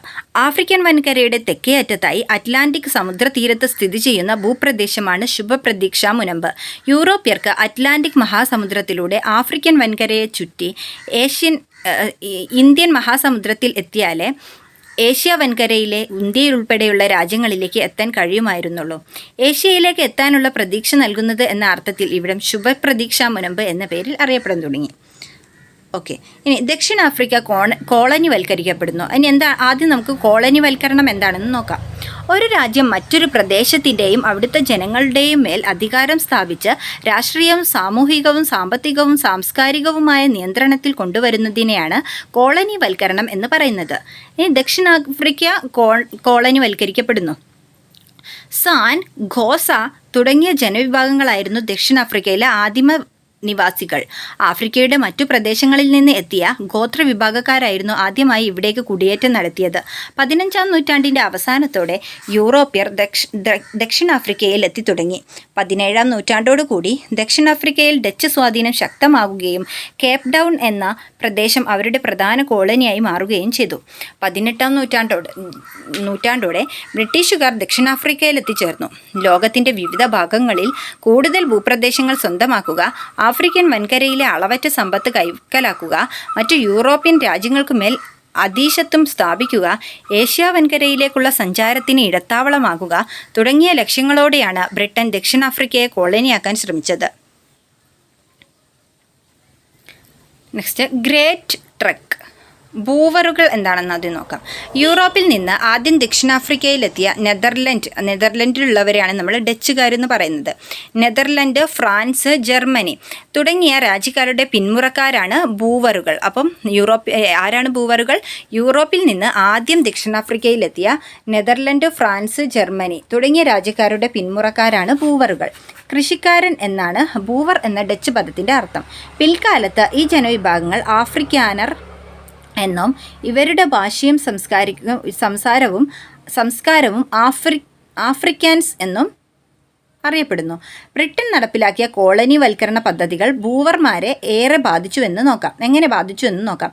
ഡച്ചുകാരിൽ നിന്ന് കേപ്പ് കോളനി പിടിച്ചെടുത്ത ബ്രിട്ടൻ ആ പ്രദേശത്ത് ചില നയങ്ങൾ നടപ്പിലാക്കി. ഡച്ചു ഭാഷയ്ക്ക് ഉപരോധം ഏർപ്പെടുത്തി. ഇംഗ്ലീഷ് കേപ്പ് കോളനിയിലെ ഏക ഭാഷയാക്കി. 19-ാം നൂറ്റാണ്ടിൻ്റെ പകുതിയോടെ ബ്രിട്ടൻ തങ്ങളുടെ കോളനികളിൽ അടിമത്തം നിരോധിച്ചു. അടിമകളെ പ്രയോജനപ്പെടുത്തി കൃഷി നടത്തിയിരുന്ന ബൂവറുകളെ ഇത് പ്രതികൂലമായി ബാധിച്ചു. ബ്രിട്ടൻ നടപ്പിലാക്കിയ ഇത്തരം നയങ്ങളിൽ നിന്ന് രക്ഷപ്പെടാൻ കേപ്പ് കോളനിയിൽ നിന്ന് ദക്ഷിണാഫ്രിക്കയുടെ ഉൾപ്രദേശങ്ങളിലേക്ക് ബൂവറുകൾ നടത്തിയ പലായനമാണ് ഗ്രേറ്റ് ട്രെക്ക് എന്നറിയപ്പെടുന്നത്. അപ്പോൾ ഇതൊരു പലായനമാണ്. ഗ്രേറ്റ് ട്രെക്കിനെ തുടർന്ന് ബൂവറുകൾ ട്രാൻസ്വാൾ, ഓറഞ്ച് ഫ്രീ സ്റ്റേറ്റ്, നേറ്റാൽ എന്നിവിടങ്ങളിൽ റിപ്പബ്ലിക്കുകൾ സ്ഥാപിച്ചു. ഇനി ബൂവർ യുദ്ധങ്ങൾ. ദക്ഷിണാഫ്രിക്കയുടെ ചരിത്രം തിരുത്തിയ ബൂവർ യുദ്ധങ്ങൾക്ക് കാരണമായ സാഹചര്യങ്ങൾ എന്തൊക്കെയാണെന്ന് നോക്കാം. 19-ാം നൂറ്റാണ്ടിൻ്റെ അവസാനത്തോടെ ബൂവർ റിപ്പബ്ലിക്കിൻ്റെ അധീന പ്രദേശങ്ങളിൽ സ്വർണത്തിൻ്റെയും വജ്രത്തിൻ്റെയും ഖനികൾ കണ്ടുപിടിക്കപ്പെട്ടു. ഇതോടെ ലോകത്തിലെ ഏറ്റവും പ്രധാന സ്വർണ്ണ വജ്ര ഉൽപ്പാദകരായി ദക്ഷിണാഫ്രിക്ക മാറി. ബൂവർ റിപ്പബ്ലിക്കുകളെ ബ്രിട്ടീഷ് കോളനി പ്രദേശങ്ങളോടൊപ്പം കൂട്ടിച്ചേർക്കാൻ ബ്രിട്ടൻ ശ്രമിച്ചതോടെയാണ് ബൂവർ യുദ്ധങ്ങൾ ആരംഭിച്ചത്. ഒന്നാം ബൂവർ യുദ്ധം. കൂടുതൽ പ്രദേശങ്ങളിലേക്ക് ബ്രിട്ടീഷ് ഭരണം വ്യാപിപ്പിക്കുക എന്ന ലക്ഷ്യത്തോടെ ബ്രിട്ടൻ ബൂവറുകളിൽ നിന്നും ട്രാൻസ്വാൾ പിടിച്ചെടുത്തു. ഇതോടെ ഒന്നാം ബൂവർ യുദ്ധം 1880-81 കാലഘട്ടത്തിൽ ആരംഭിച്ചു. ഈ യുദ്ധത്തിൽ ബൂവറുകൾ വിജയിക്കുകയും ട്രാൻസ്വാളും സമീപ പ്രദേശങ്ങളും കൂട്ടിച്ചേർത്ത ദക്ഷിണാഫ്രിക്കൻ റിപ്പബ്ലിക് രൂപീകരിക്കുകയും ചെയ്തു. അങ്ങനെയാണ് ദക്ഷിണാഫ്രിക്കൻ റിപ്പബ്ലിക് രൂപീകരിക്കപ്പെട്ടത്. ഏത് യുദ്ധത്തിലൂടെയാണ്? ഒന്നാം ബൂവർ യുദ്ധത്തിലൂടെ. ഇനി രണ്ടാം ബൂവർ യുദ്ധം. സ്വർണ്ണഖനികളിൽ നിന്നും സമ്പത്തും അവയുടെ നിയന്ത്രണവും സംബന്ധിച്ച തർക്കങ്ങളാണ് രണ്ടാം ബൂവർ യുദ്ധത്തിലേക്ക് നയിച്ചത്. ബൂവർ ഭരണാധികാരികൾ ഖനികൾക്ക് നികുതി ഏർപ്പെടുത്തി. ഖനികളിലെ ബ്രിട്ടീഷുകാരായ തൊഴിലാളികൾക്ക് ബ്രിട്ടൻ വോട്ടവകാശം ആവശ്യപ്പെട്ടു. റിപ്പബ്ലിക്കൻ ഭരണാധികാരികൾ ഈ ആവശ്യം നിരസിച്ചതോടെ ദക്ഷിണാഫ്രിക്കയിലെ ഏറ്റവും വിനാശകരമായ സായുധ പോരാട്ടമായ രണ്ടാം ബൂവർ യുദ്ധം 1899-1992 കാലഘട്ടത്തിൽ ആരംഭിച്ചു. ഈ യുദ്ധത്തിൽ ബ്രിട്ടീഷ് സൈന്യം ബൂവർ റിപ്പബ്ലിക്കുകളെ പരാജയപ്പെടുത്തി. വെരിനിഗിങ് സന്ധി അനുസരിച്ച് ബൂവറുകൾ ബ്രിട്ടൻ്റെ പരമാധികാരം അംഗീകരിച്ചു. ബ്രിട്ടൻ്റെ നിയന്ത്രണത്തിലുള്ള സ്വയംഭരണ പ്രദേശം എന്ന നിലയിൽ യൂണിയൻ ഓഫ് സൗത്ത് ആഫ്രിക്ക രൂപീകരിച്ചു. യൂണിയൻ ഓഫ് സൗത്ത് ആഫ്രിക്കയിൽ നടപ്പിലാക്കിയ ഭരണഘടനയനുസരിച്ച് ബ്രിട്ടീഷുകാർക്കും ആഫ്രിക്കനർമാർക്കും ഉയർന്ന പരിഗണന ലഭിച്ചു. കറുത്ത വർഗ്ഗക്കാരുടെ അടിസ്ഥാന അവകാശങ്ങൾ നിഷേധിക്കപ്പെട്ടു. ഇനി മഹാത്മാഗാന്ധി ദക്ഷിണാഫ്രിക്കയിൽ. മറ്റൊരു ഉദ്യോഗസ്ഥൻ എൻ്റെ അടുത്ത് വന്ന് പറഞ്ഞു, വരൂ, നിങ്ങൾ മുന്നിലെ കമ്പാർട്ട്മെൻറ്റിലേക്ക് പോവണം. പക്ഷേ എനിക്ക് ഒന്നാം ക്ലാസ് ടിക്കറ്റ് ഉണ്ടല്ലോ. ഞാൻ പറഞ്ഞു, അതിൽ കാര്യമില്ല, നിങ്ങൾ തീർച്ചയായും അതിലെ മുന്നിലെ കമ്പാർട്ട്മെൻറ്റിലേക്ക് പോകണമെന്ന് ഞാൻ പറയുന്നു. അയാൾ പ്രതികരിച്ചു. ഡർബാനിൽ വെച്ച് ഈ കമ്പാർട്ട്മെൻറ്റിൽ യാത്ര ചെയ്യാൻ എന്നെ അനുവദിച്ചതാണെന്നും ഇതിൽ തന്നെ എനിക്ക് പോകണമെന്നും ഞാൻ നിങ്ങളോട് പറയുന്നു. സാധ്യമല്ല, നിങ്ങൾക്കതിൽ പോകാനാവില്ല. നിങ്ങൾ ഈ കമ്പാർട്ട്മെൻറ്റിൽ നിന്ന് പോകണം. അല്ലാത്ത പക്ഷം നിങ്ങളെ പുറത്തേക്കെറിയാൻ വേണ്ടി എനിക്കൊരു പോലീസ് കോൺസ്റ്റബിളിനെ വിളിക്കേണ്ടി വരും എന്ന് ആ ഉദ്യോഗസ്ഥൻ പറഞ്ഞു. ശരി, നിങ്ങൾക്ക് എങ്ങനെ ചെയ്യാം. ഞാൻ സ്വമേധയാ പുറത്തു പോകാൻ വിസമ്മതിക്കുന്നു. പോലീസുകാരൻ വന്നു. അയാൾ കൈക്ക് പിടിച്ച് എന്നെ പുറത്തേക്ക് തള്ളി. എൻ്റെ സാധനങ്ങളും പുറത്തേക്കെറിഞ്ഞു. വൈകിട്ടത്തെ തീവണ്ടി വന്നു. അതിൽ എനിക്കായി സംവരണം ചെയ്യപ്പെട്ട ഒരു ബർത്ത് ഉണ്ടായിരുന്നു. ടർബാനിൽ വെച്ച് ഞാൻ നിരസിച്ച കിടക്കയ്ക്കുള്ള ടിക്കറ്റ് ഇപ്പോൾ മാരിറ്റ്സ്ബർഗിൽ ഞാൻ വാങ്ങി. അതായത് നമ്മുടെ മഹാത്മാഗാന്ധിയുടെ എൻ്റെ സത്യാന്വേഷണ പരീക്ഷണ കഥ എന്ന ആത്മകഥയിലെ ഒരു ഭാഗമാണ് നമ്മളിവിടെ വായിച്ചത്. ദക്ഷിണാഫ്രിക്കയിൽ നിലനിന്നിരുന്ന സാമൂഹ്യാവസ്ഥയാണ് ഗാന്ധിജി തൻ്റെ ആത്മകഥയിൽ വിവരിക്കുന്നത്. മഹാത്മാഗാന്ധി 1893 ദക്ഷിണാഫ്രിക്കയിലെത്തിയത്. അപ്രഖ്യാപിത വർണ്ണവിവേചനത്തിൻ്റെ കാലമായിരുന്നു അത്. ഗാന്ധിജി ദക്ഷിണാഫ്രിക്കയിൽ ആരംഭിച്ച ഇന്ത്യൻ ഒപ്പീനിയൻ എന്ന പത്രത്തിൻ്റെ കൊളോണിയൽ ഭരണകൂടം ആഫ്രിക്കക്കാരോട് കാണിക്കുന്ന വിവേചനത്തിനെക്കുറിച്ച് ഇപ്രകാരം എഴുതി: ആഫ്രിക്കക്കാർ മാത്രമാണ് ഭൂമിയിലെ ആദിമ നിവാസികൾ. വെള്ളക്കാരാകട്ടെ ആ ഭൂമി ബലപ്രയോഗത്തിലൂടെ കൈവശപ്പെടുത്തുകയും തങ്ങളുടെ അധീനതയിലാക്കുകയും ചെയ്തു. രണ്ടാം പൂവർ യുദ്ധകാലത്ത് യുദ്ധക്കെടുതികളിൽ ദുരിതമനുഭവിക്കുന്നവർക്ക് സഹായമെത്തിക്കുന്ന സന്നദ്ധ പ്രവർത്തനങ്ങളിൽ അദ്ദേഹം പങ്കെടുത്തിരുന്നു. സത്യാഗ്രഹം, നിസ്സഹകരണം, നിയമലംഘനം തുടങ്ങിയ സമരരീതികൾ ഗാന്ധിജി പരീക്ഷിച്ചത് ഇവിടെയായിരുന്നു. ഗാന്ധിജിയുടെ രാഷ്ട്രീയ പരീക്ഷണശാല എന്നാണ് ദക്ഷിണാഫ്രിക്ക അറിയപ്പെടുന്നത്. ആഫ്രിക്കൻ നാഷണൽ കോൺഗ്രസിൻ്റെ രൂപീകരണം. ദക്ഷിണാഫ്രിക്ക ബ്രിട്ടൻ്റെ നിയന്ത്രണത്തിലുള്ള സ്വയംഭരണ പ്രദേശമായതിനുശേഷം നടന്ന ആദ്യ തെരഞ്ഞെടുപ്പിൽ വെള്ളക്കാരാൽ നയിക്കപ്പെട്ട ദക്ഷിണാഫ്രിക്കൻ പാർട്ടി അധികാരത്തിലെത്തി. പാർപ്പിടം, ഭരണം, വ്യവസായം തുടങ്ങിയ മേഖലകളിൽ ജനങ്ങളെ ബാധിക്കുന്ന നിയമങ്ങൾ കൊണ്ടുവന്നു. കറുത്തവരും വെളുത്തവരും എന്ന വംശീയ വേർതിരിവ് ശക്തമായി. ജനങ്ങൾക്ക് സഞ്ചാര സ്വാതന്ത്ര്യവും വിദ്യാഭ്യാസത്തിനുള്ള അവകാശവും നിഷേധിച്ചു.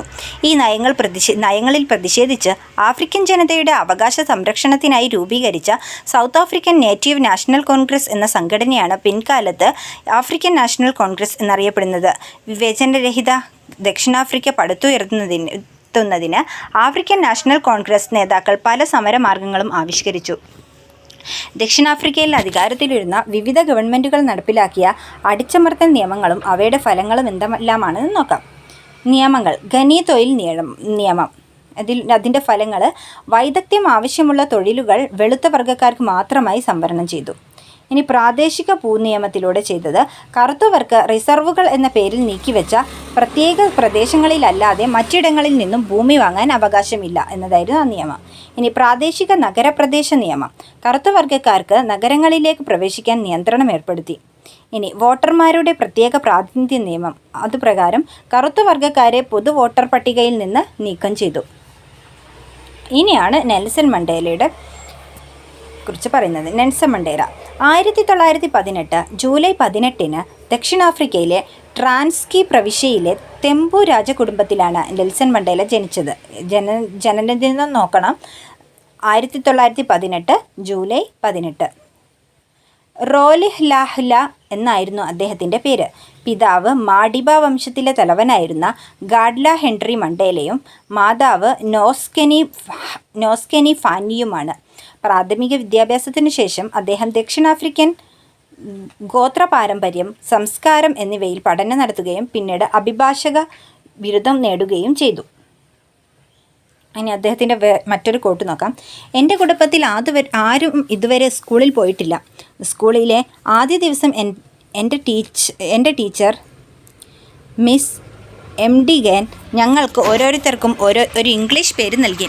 അക്കാലത്ത് ആഫ്രിക്കക്കാരുടെ ഇടയിൽ ഇത് പതിവായിരുന്നു. ഇത് നമ്മുടെ വിദ്യാഭ്യാസത്തിൻ്റെ ബ്രിട്ടീഷ് പക്ഷപാതിത്വം കാരണമായിരുന്നു. അന്ന് മിസ് എംഡിഗൻ എന്നോട് പറഞ്ഞു, എൻ്റെ പുതിയ പേര് നെൽസൺ എന്നാണ്. എന്തുകൊണ്ടാണ് ഈ പ്രത്യേക പേര് എനിക്കറിയില്ല. നെൽസൺ മണ്ടേലയുടെ ലോങ് വാക്ക് ടു ഫ്രീഡം എന്ന ഓട്ടോബയോഗ്രഫിയിൽ നിന്നും 1994 എഴുതിയിട്ടുള്ള ഓട്ടോബയോഗ്രഫിയിൽ നിന്നും എടുത്തിട്ടുള്ളതാണിത്. നെൽസൺ മണ്ടേലയുടെ മറ്റൊരു ലോങ് വാക്ക് ടു ഫ്രീഡത്തിലെ മറ്റൊരു കോട്ടുണ്ട്. ദക്ഷിണാഫ്രിക്കയിലെ ഒരു ആഫ്രിക്കൻ കുട്ടി ആഫ്രിക്കക്കാർക്ക് മാത്രമുള്ള ആശുപത്രിയിൽ ജനിക്കുന്നു. അവർ വലുതാകുമ്പോൾ ആഫ്രിക്കക്കാരൻ്റെ മാത്രം ജോലികൾ ചെയ്യാനും ആഫ്രിക്കൻ ടൗൺഷിപ്പിൽ മാത്രം ഒരു വീട് വാടകയ്ക്കെടുക്കാനും ആഫ്രിക്കൻ്റെ മാത്രം ട്രെയിനുകളിൽ യാത്ര ചെയ്യാനും നിർബന്ധിക്കപ്പെടുന്നു. രാത്രിയോ പകലോ വ്യത്യാസമില്ലാതെ ഏത് സമയത്തും തടഞ്ഞു നിർത്തി പാസ് ഹാജരാക്കാൻ അവനോട് ഉത്തരവിടുന്നു. അതില്ലാത്ത പക്ഷം അറസ്റ്റ് ചെയ്ത് ജയിലിലെറിയുന്നു. അവൻ്റെ വളർച്ചയെ തളർത്തുകയും അവൻ്റെ കഴിവുകളെ കെടുത്തുകയും അവൻ്റെ ജീവിതത്തെ മുരടിപ്പിക്കുകയും ചെയ്യുന്ന ക്രൂരമായ വംശീയ നിയമങ്ങളും ചട്ടങ്ങളും അവൻ്റെ ജീവിതത്തെ ചുറ്റിയിരിക്കുന്നു. Nelson Mandela long walk to freedom എന്ന അദ്ദേഹത്തിൻ്റെ ആത്മകഥയിൽ നിന്നെടുത്ത മറ്റൊരു വാക്കുകളാണിത്. ദക്ഷിണാഫ്രിക്കയിലെ ജനങ്ങൾ എന്തെല്ലാം അടിച്ചമർത്തലുകൾ നേരിട്ടു നമുക്ക് മനസ്സിലാക്കാം അല്ലേ. അതായത് കോളനി വൽക്കരണത്തിൽ നിന്നും വർണ്ണവിവേചനത്തിൽ നിന്നും തദ്ദേശീയ ജനതയെ മോചിപ്പിക്കേണ്ടതിൻ്റെ ആവശ്യകത ബോധ്യപ്പെട്ട നെൽസൺ മണ്ടേല തൻ്റെ നാടിൻ്റെയും ജനങ്ങളുടെയും വിമോചനത്തിനായി അക്ഷീണം പ്രയത്നിച്ചു. നെൽസൺ മണ്ടേല യുവജനങ്ങളെ അണിനിരത്തി African national Congress youth league എന്ന യുവജന സംഘടന രൂപീകരിക്കുകയും ആഫ്രിക്കൻ നാഷണൽ കോൺഗ്രസിൽ അംഗത്വമെടുക്കുകയും ചെയ്തു. വാൾട്ടൺ സിസിലു, ഒലിവർ താംബോ, ഡെസ്മണ്ട് ടുട്ടു തുടങ്ങിയവരായിരുന്നു നെൽസൺ മണ്ടേലയോടൊപ്പം പ്രവർത്തിച്ചിരുന്ന മറ്റ് പ്രധാന നേതാക്കൾ. ഇനി വർണ്ണവിവേചനം. കറുത്ത വർഗ്ഗക്കാർക്കെതിരെ വംശീയമായും സാമ്പത്തികമായും ഏർപ്പെടുത്തിയ വേർതിരിക്കലിൻ്റെ സാമൂഹ്യ ക്രമമാണ് വർണ്ണവിവേചനം. ദക്ഷിണാഫ്രിക്കയിലെ ഇതര ജനവിഭാഗങ്ങളിൽ നിന്ന് വെളുത്ത വർഗ്ഗക്കാർക്ക് ഉയർന്ന പരിഗണന ഇതുമൂലം ഉറപ്പാക്കപ്പെട്ടു. 1948 അധികാരത്തിൽ വന്ന നാഷണൽ പാർട്ടി വേർതിരിവും വിവേചനവും നിയമം മൂലം നടപ്പിലാക്കിക്കൊണ്ട് വർണ്ണവിവേചനം നിയമാനുസൃതമാക്കി. വർണ്ണവിവേചനം നടപ്പാക്കുന്നതിനു വേണ്ടി രൂപീകരിച്ച നിയമങ്ങളിൽ പ്രധാനപ്പെട്ടവയാണ് ചുവടെ കൊടുത്തിട്ടുള്ളത്. അപ്പോൾ അവർ വർണ്ണവിവേചനം നടപ്പാക്കാൻ വേണ്ടി നിയമങ്ങൾ വരെ പാസ്സാക്കിയിരുന്നു. ഒന്ന്, പാസ് നിയമം. കറുത്ത വർഗ്ഗക്കാർക്ക് ഒരു സ്ഥലത്ത് നിന്ന് മറ്റൊരു സ്ഥലത്തേക്ക് സഞ്ചരിക്കാൻ പ്രത്യേക അനുമതി പത്രങ്ങൾ ആവശ്യമായിരുന്നു. അതാണ് പാസ് നിയമം. ഇനി ഗ്രൂപ്പ് ഏരിയ നിയമം. വംശത്തെ അടിസ്ഥാനമാക്കി ആളുകളെ പ്രത്യേക പ്രദേശങ്ങളിലേക്ക് മാറ്റി. ഈ വ്യവസ്ഥ മഹാവർണ്ണ വിവേചനം എന്നറിയപ്പെട്ടു. ഇനി ജനസംഖ്യാ രജിസ്ട്രേഷൻ നിയമം. 18 വയസ്സ് കഴിഞ്ഞ എല്ലാവർക്കും അവരുടെ വംശത്തെ വ്യക്തമാക്കുന്ന തിരിച്ചറിയൽ കാർഡ് നിർബന്ധമാക്കി. അതാണ് ജനസംഖ്യാ രജിസ്ട്രേഷൻ നിയമം. ഇനി ബഞ്ച് അധികാര നിയമം. കറുത്തവർ പ്രത്യേക സ്വയംഭരണ പ്രദേശങ്ങളിലെ പൗരരായി മാറുകയും അവർക്ക് ദക്ഷിണാഫ്രിക്കൻ പൗരത്വം നഷ്ടപ്പെടുകയും ചെയ്തു. ഇനി അടുത്തതാണ് പ്രത്യേക സൗകര്യ സംവരണ നിയമം. മൈതാനങ്ങൾ, ബീച്ചുകൾ, ബസ്, ആശുപത്രി, സ്കൂളുകൾ, പാർക്ക് തുടങ്ങിയ പൊതു ഇടങ്ങളിൽ സൂചനാ ഫലകങ്ങൾ സ്ഥാപിച്ചു. അടുത്തതാണ് ബഞ്ച് വിദ്യാഭ്യാസ നിയമം. അതുപ്രകാരം കറുത്ത വർഗ്ഗക്കാർക്ക് പരമ്പരാഗത രീതിയിലുള്ള വിദ്യാഭ്യാസത്തിന് മാത്രം അവകാശം നൽകി. ഇനി വെള്ളക്കാരല്ലാത്ത പുരുഷന്മാർക്ക് മാത്രം പ്രവേശനം, യൂറോപ്യൻ കുട്ടികൾക്ക് മാത്രമുള്ള കളിസ്ഥലം, അങ്ങനെയൊക്കെ അവിടെ ബോർഡുകൾ വരെ ഉണ്ടായിരുന്നു. വെളുത്ത വർഗ്ഗക്കാർക്ക് മാത്രം പ്രവേശനം. ഈ സ്ഥലവും സൗകര്യങ്ങളും വെളുത്ത വർഗ്ഗക്കാർക്ക് മാത്രമായി പരിമിതപ്പെടുത്തിയിരിക്കുന്നു. പിന്നെ മറ്റൊന്ന് കണ്ടോ, മുന്നറിയിപ്പ്: തദ്ദേശീയരെ സൂക്ഷിക്കുക. ടർബൻ തീര നിയമം സെക്ഷൻ 37 പ്രകാരം ടർബൻ കടൽ തീരം വെളുത്ത വർഗ്ഗക്കാർ മാത്രമേ ഉപയോഗിക്കാൻ പാടുള്ളൂ. ഇങ്ങനെയൊക്കെ, അതായത് കറുത്ത വർഗ്ഗക്കാർ സ്വന്തം നാട്ടിൽ അനുഭവിക്കേണ്ടി വന്ന മനുഷ്യാവകാശ ലംഘനങ്ങളുടെ തീവ്രതയാണ് ഈ ബോർഡുകൾ സൂചിപ്പിക്കുന്നത്. ഇത്തരം മനുഷ്യത്വരഹിതമായ നിയമങ്ങൾ നടപ്പിലാക്കിയതോടെ ദക്ഷിണാഫ്രിക്കയുടെ ഉടമകളായിരുന്ന ജനങ്ങൾ വോട്ടവകാശമില്ലാത്തവരും ഭരണാവകാശവും വിദ്യാഭ്യാസാവകാശവും നിഷേധിക്കപ്പെട്ടവരുമായി തീർന്നു. അപ്പോൾ ദക്ഷിണാഫ്രിക്കൻ സ്വാതന്ത്ര്യ സമരം.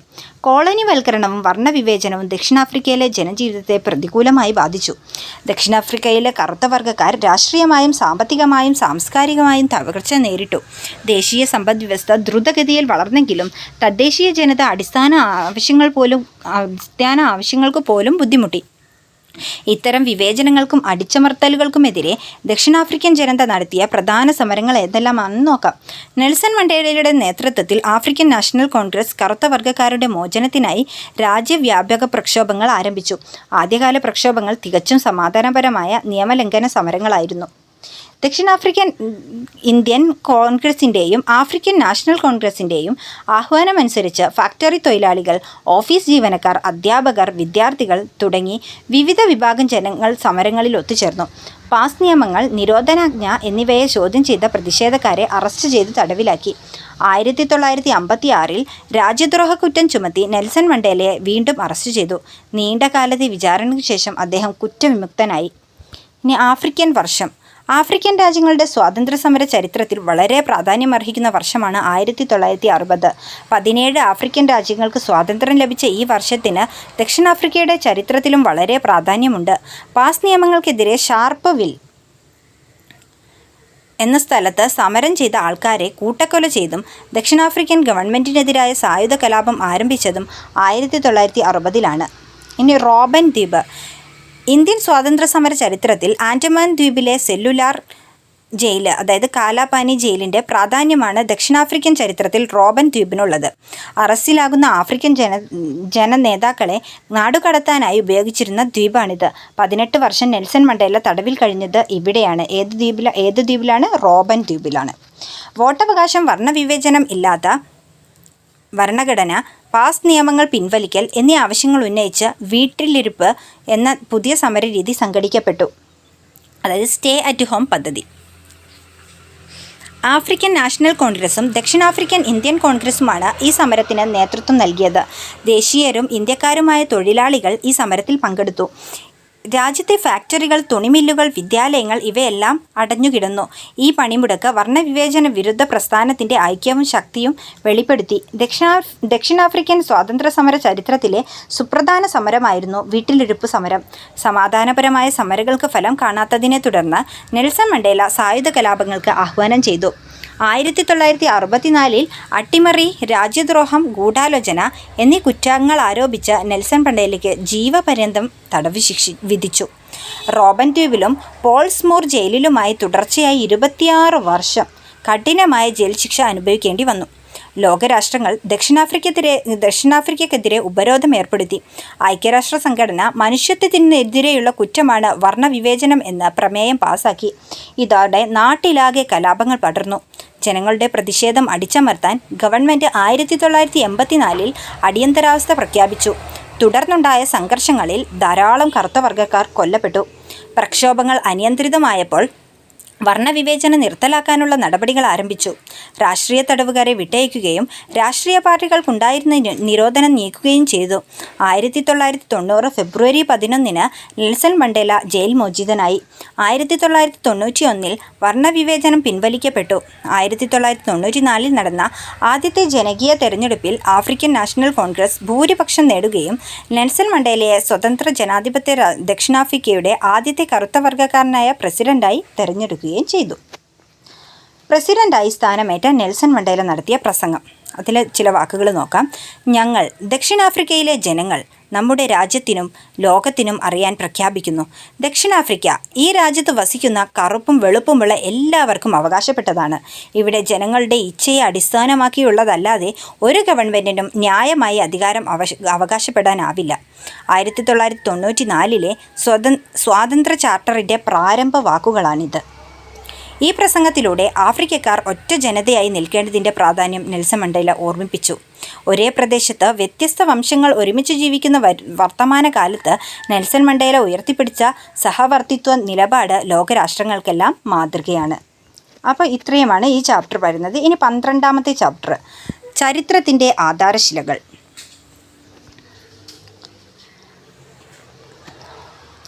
തിരുവനന്തപുരം നഗരത്തിൽ നിന്ന് 15 കിലോമീറ്റർ തെക്കുമാറി സ്ഥിതി ചെയ്യുന്ന പ്രദേശമാണ് വിഴിഞ്ഞം. പ്രാചീന കാലം മുതൽ തന്നെ ചരിത്രപരവും വാണിജ്യപരവുമായ പ്രാധാന്യം ഏറെയുള്ള തീരപ്രദേശമാണിത്. പ്രാചീന തമിഴകത്തെ സുപ്രധാന കേന്ദ്രങ്ങളിലൊന്നായിരുന്നു വിഴിഞ്ഞമെന്ന് സംഘകാല സാഹിത്യകൃതികളിൽ പരാമർശിക്കുന്നു. ഒരു തുറമുഖം എന്ന നിലയിലും വ്യാപാര കേന്ദ്രം എന്ന നിലയിലും ഈ പ്രദേശം ദക്ഷിണേന്ത്യൻ രാഷ്ട്രീയ, സാമൂഹിക, സാമ്പത്തിക ചരിത്രത്തിൻ്റെ ഭാഗമാണ്. CE 9-10 നൂറ്റാണ്ടുകളിൽ ദക്ഷിണേന്ത്യയിലെ ആയ് രാജവംശത്തിൻ്റെ കേന്ദ്രമായിരുന്നു വിഴിഞ്ഞമെന്ന ശിലാലിഖിതങ്ങളും മറ്റു ചരിത്രരേഖകളും സൂചിപ്പിക്കുന്നു. ലീലാ തിലകത്തിൻ്റെ വ്യാഖ്യാനത്തിൽ ആറ്റൂർ കൃഷ്ണപിഷാരടി പാണ്ഡ്യന്മാരാൽ പരാജിതരായ ആയ്ക്കുടി ഉപേക്ഷിച്ച് വിഴിഞ്ഞത്തേക്ക് കുടിയേറിയതായി രേഖപ്പെടുത്തിയിരിക്കുന്നു. ഉദ്യോധനസൂരി എന്ന ജൈനമുനി രചിച്ച കുവലയമാല എന്ന കൃതിയിൽ വിഴിഞ്ഞത്തെ വിജയപുരി എന്ന് പരാമർശിച്ചിരിക്കുന്നു. പാണ്ഡ്യരാജാവായ നെടുഞ്ചേഴിയൻ്റെ ശാസനത്തിൽ ഇവിടുത്തെ കോട്ടയെപ്പറ്റി രേഖപ്പെടുത്തിയിട്ടുണ്ട്. സംഘകാലഘട്ടത്തിൽ തന്നെ വിഴിഞ്ഞം ഒരു സുപ്രധാന വാണിജ്യ തുറമുഖ കേന്ദ്രമായിരുന്നു എന്ന് വിദേശ സഞ്ചാര സാഹിത്യകൃതിയായ Periplus of the Erythraean Sea എന്ന ഗ്രന്ഥത്തിൽ രേഖപ്പെടുത്തിയിരിക്കുന്നു. കേരള സർവകലാശാല പുരാവസ്തു വകുപ്പ് നടത്തിയ ഉദ്ഖനനങ്ങളിൽ ഈ പ്രദേശത്തിൻ്റെ സമീപത്തായി നിലനിന്നിരുന്ന കോട്ടയുടെ അവശിഷ്ടങ്ങൾ കണ്ടെത്തിയിട്ടുണ്ട്. കോട്ടപ്പുറം എന്ന സ്ഥലനാമം ഇപ്പോൾ വിഴിഞ്ഞത്തിന് സമീപത്തുണ്ട്. ചൈനീസ് നിർമ്മിതവും റോമൻ നിർമ്മിതവുമായ പാത്രങ്ങളുടെയും മറ്റ് വസ്തുക്കളുടെയും അവശിഷ്ടങ്ങൾ, റോമൻ നാണയങ്ങൾ എന്നിവ ഇവിടെ നിന്ന് ലഭിച്ചിട്ടുണ്ട്. ഈ പുരാവസ്തു തെളിവുകൾ പ്രാചീന കാലത്തെ വിദേശ വ്യാപാര ബന്ധത്തിൻ്റെ സൂചനകളായി കണക്കാക്കാം. ഇവിടെ സ്ഥിതി ചെയ്യുന്ന പ്രാചീന ഗുഹാക്ഷേത്രം ഈ പ്രദേശത്തിൻ്റെ പൗരാണികത വ്യക്തമാക്കുന്നു. വിവിധ ജാതിമത വിഭാഗത്തിൽപ്പെട്ടവർ സഹിഷ്ണുതയോടെ വസിക്കുന്ന ഈ പ്രദേശത്ത് വ്യത്യസ്ത മതസ്ഥരുടെ ധാരാളം ആരാധനാലയങ്ങൾ കാണാം. പ്രാചീന തുറമുഖമായിരുന്ന വിഴിഞ്ഞം ഇന്ന് ആധുനിക സൗകര്യങ്ങളുള്ള ഒരു തുറമുഖ കേന്ദ്രമായി മാറിയിരിക്കുന്നു. അപ്പോൾ വിഴിഞ്ഞത്തെക്കുറിച്ചുള്ള ഒരു ചരിത്രക്കുറിപ്പാണ് നമ്മൾ വായിച്ചിട്ടുള്ളത്. അപ്പോൾ എന്തൊക്കെ തെളിവുകളാണ് ഇവിടെ, എന്തൊക്കെ സ്രോതസ്സുകളിൽ നിന്നാണ് ഈ ഒരു കാര്യങ്ങൾ നമ്മൾ മനസ്സിലാക്കിയിട്ടുള്ളത്? പുരാവസ്തു തെളിവുകളുണ്ട്, ലിഖിതങ്ങൾ, സാഹിത്യകൃതികളൊക്കെ. ഇത്തരത്തിൽ തെളിവുകളെ അടിസ്ഥാനമാക്കി ഭൂതകാലത്തെ ശാസ്ത്രീയമായി രേഖപ്പെടുത്തുന്ന പഠനശാഖയാണ് ചരിത്രം. ചരിത്രരചനയ്ക്ക് ആവശ്യമായ ഒട്ടേറെ തെളിവുകൾ ഓരോ കാലവും പല രൂപത്തിൽ അവശേഷിപ്പിച്ചിട്ടുണ്ടാകും. അവ സമാഹരിച്ച് ശാസ്ത്രീയമായി വിശകലനം ചെയ്ത് ഭൂതകാലത്തെ രേഖപ്പെടുത്തുന്നതാണ് ചരിത്രരചന. മധ്യകാല ഇന്ത്യയിൽ നിലനിന്നിരുന്ന വിശാലമായ മുഗൾ വിജയനഗര രാജ്യങ്ങളെക്കുറിച്ചും അവിടുത്തെ ഭരണാധികാരികളെക്കുറിച്ചും നമ്മൾ ആദ്യത്തെ അധ്യായങ്ങളിൽ ചർച്ച ചെയ്തിട്ടുണ്ട്. ഇത്തരത്തിൽ വിശാലമായ രാജ്യങ്ങളുടെയും രാജാക്കന്മാരുടെയും ചരിത്രത്തിൽ നിന്ന് വ്യത്യസ്തമായി ഒരു ചെറിയ പ്രദേശത്തിൻ്റെയോ വ്യക്തിയുടെയോ സംഭവത്തിൻ്റെയോ സൂക്ഷ്മവും സമഗ്രവുമായ രേഖപ്പെടുത്തലാണ് പ്രാദേശിക ചരിത്രം. അപ്പോൾ ചരിത്രവും പ്രാദേശിക ചരിത്രവും തമ്മിൽ വ്യത്യാസമുണ്ട്. ചരിത്രത്തിൻ്റെ പ്രത്യേകത എന്തൊക്കെയാണ്? വിശാലമായ പ്രദേശത്തിൻ്റെയോ നാടിൻ്റെയോ രാജ്യത്തിൻ്റെയോ സംഭവങ്ങളുടെയോ ചരിത്രം രേഖപ്പെടുത്തുന്നു. എഴുതപ്പെട്ട രേഖകൾ, പുരാവസ്തു തെളിവുകൾ, ചരിത്ര അവശേഷിപ്പുകൾ എന്നിവ ഉപയോഗപ്പെടുത്തി ചരിത്രം നിർമ്മിക്കുന്നു. ഭൂതകാല സംഭവങ്ങൾ, സംസ്കാരങ്ങൾ, സമൂഹങ്ങൾ എന്നിവയെ വിശാലമായ കാഴ്ചപ്പാടിൽ വിലയിരുത്തുന്നു. ഇനി പ്രാദേശിക ചരിത്രത്തിൻ്റെ പ്രത്യേകതകൾ. ലോകചരിത്രം, രാജ്യചരിത്രം, പ്രവിശ്യാ ചരിത്രം എന്നിവയിൽ നിന്ന് വ്യത്യസ്തമായി ചെറിയ ഭൂപ്രദേശത്തിൻ്റെയോ വിഷയങ്ങളുടെയോ സംഭവങ്ങളുടെയോ സൂക്ഷ്മമായ ചരിത്രാന്വേഷണമാണിത്. പ്രാദേശിക ആഘോഷങ്ങളും ശുചിശീലങ്ങളും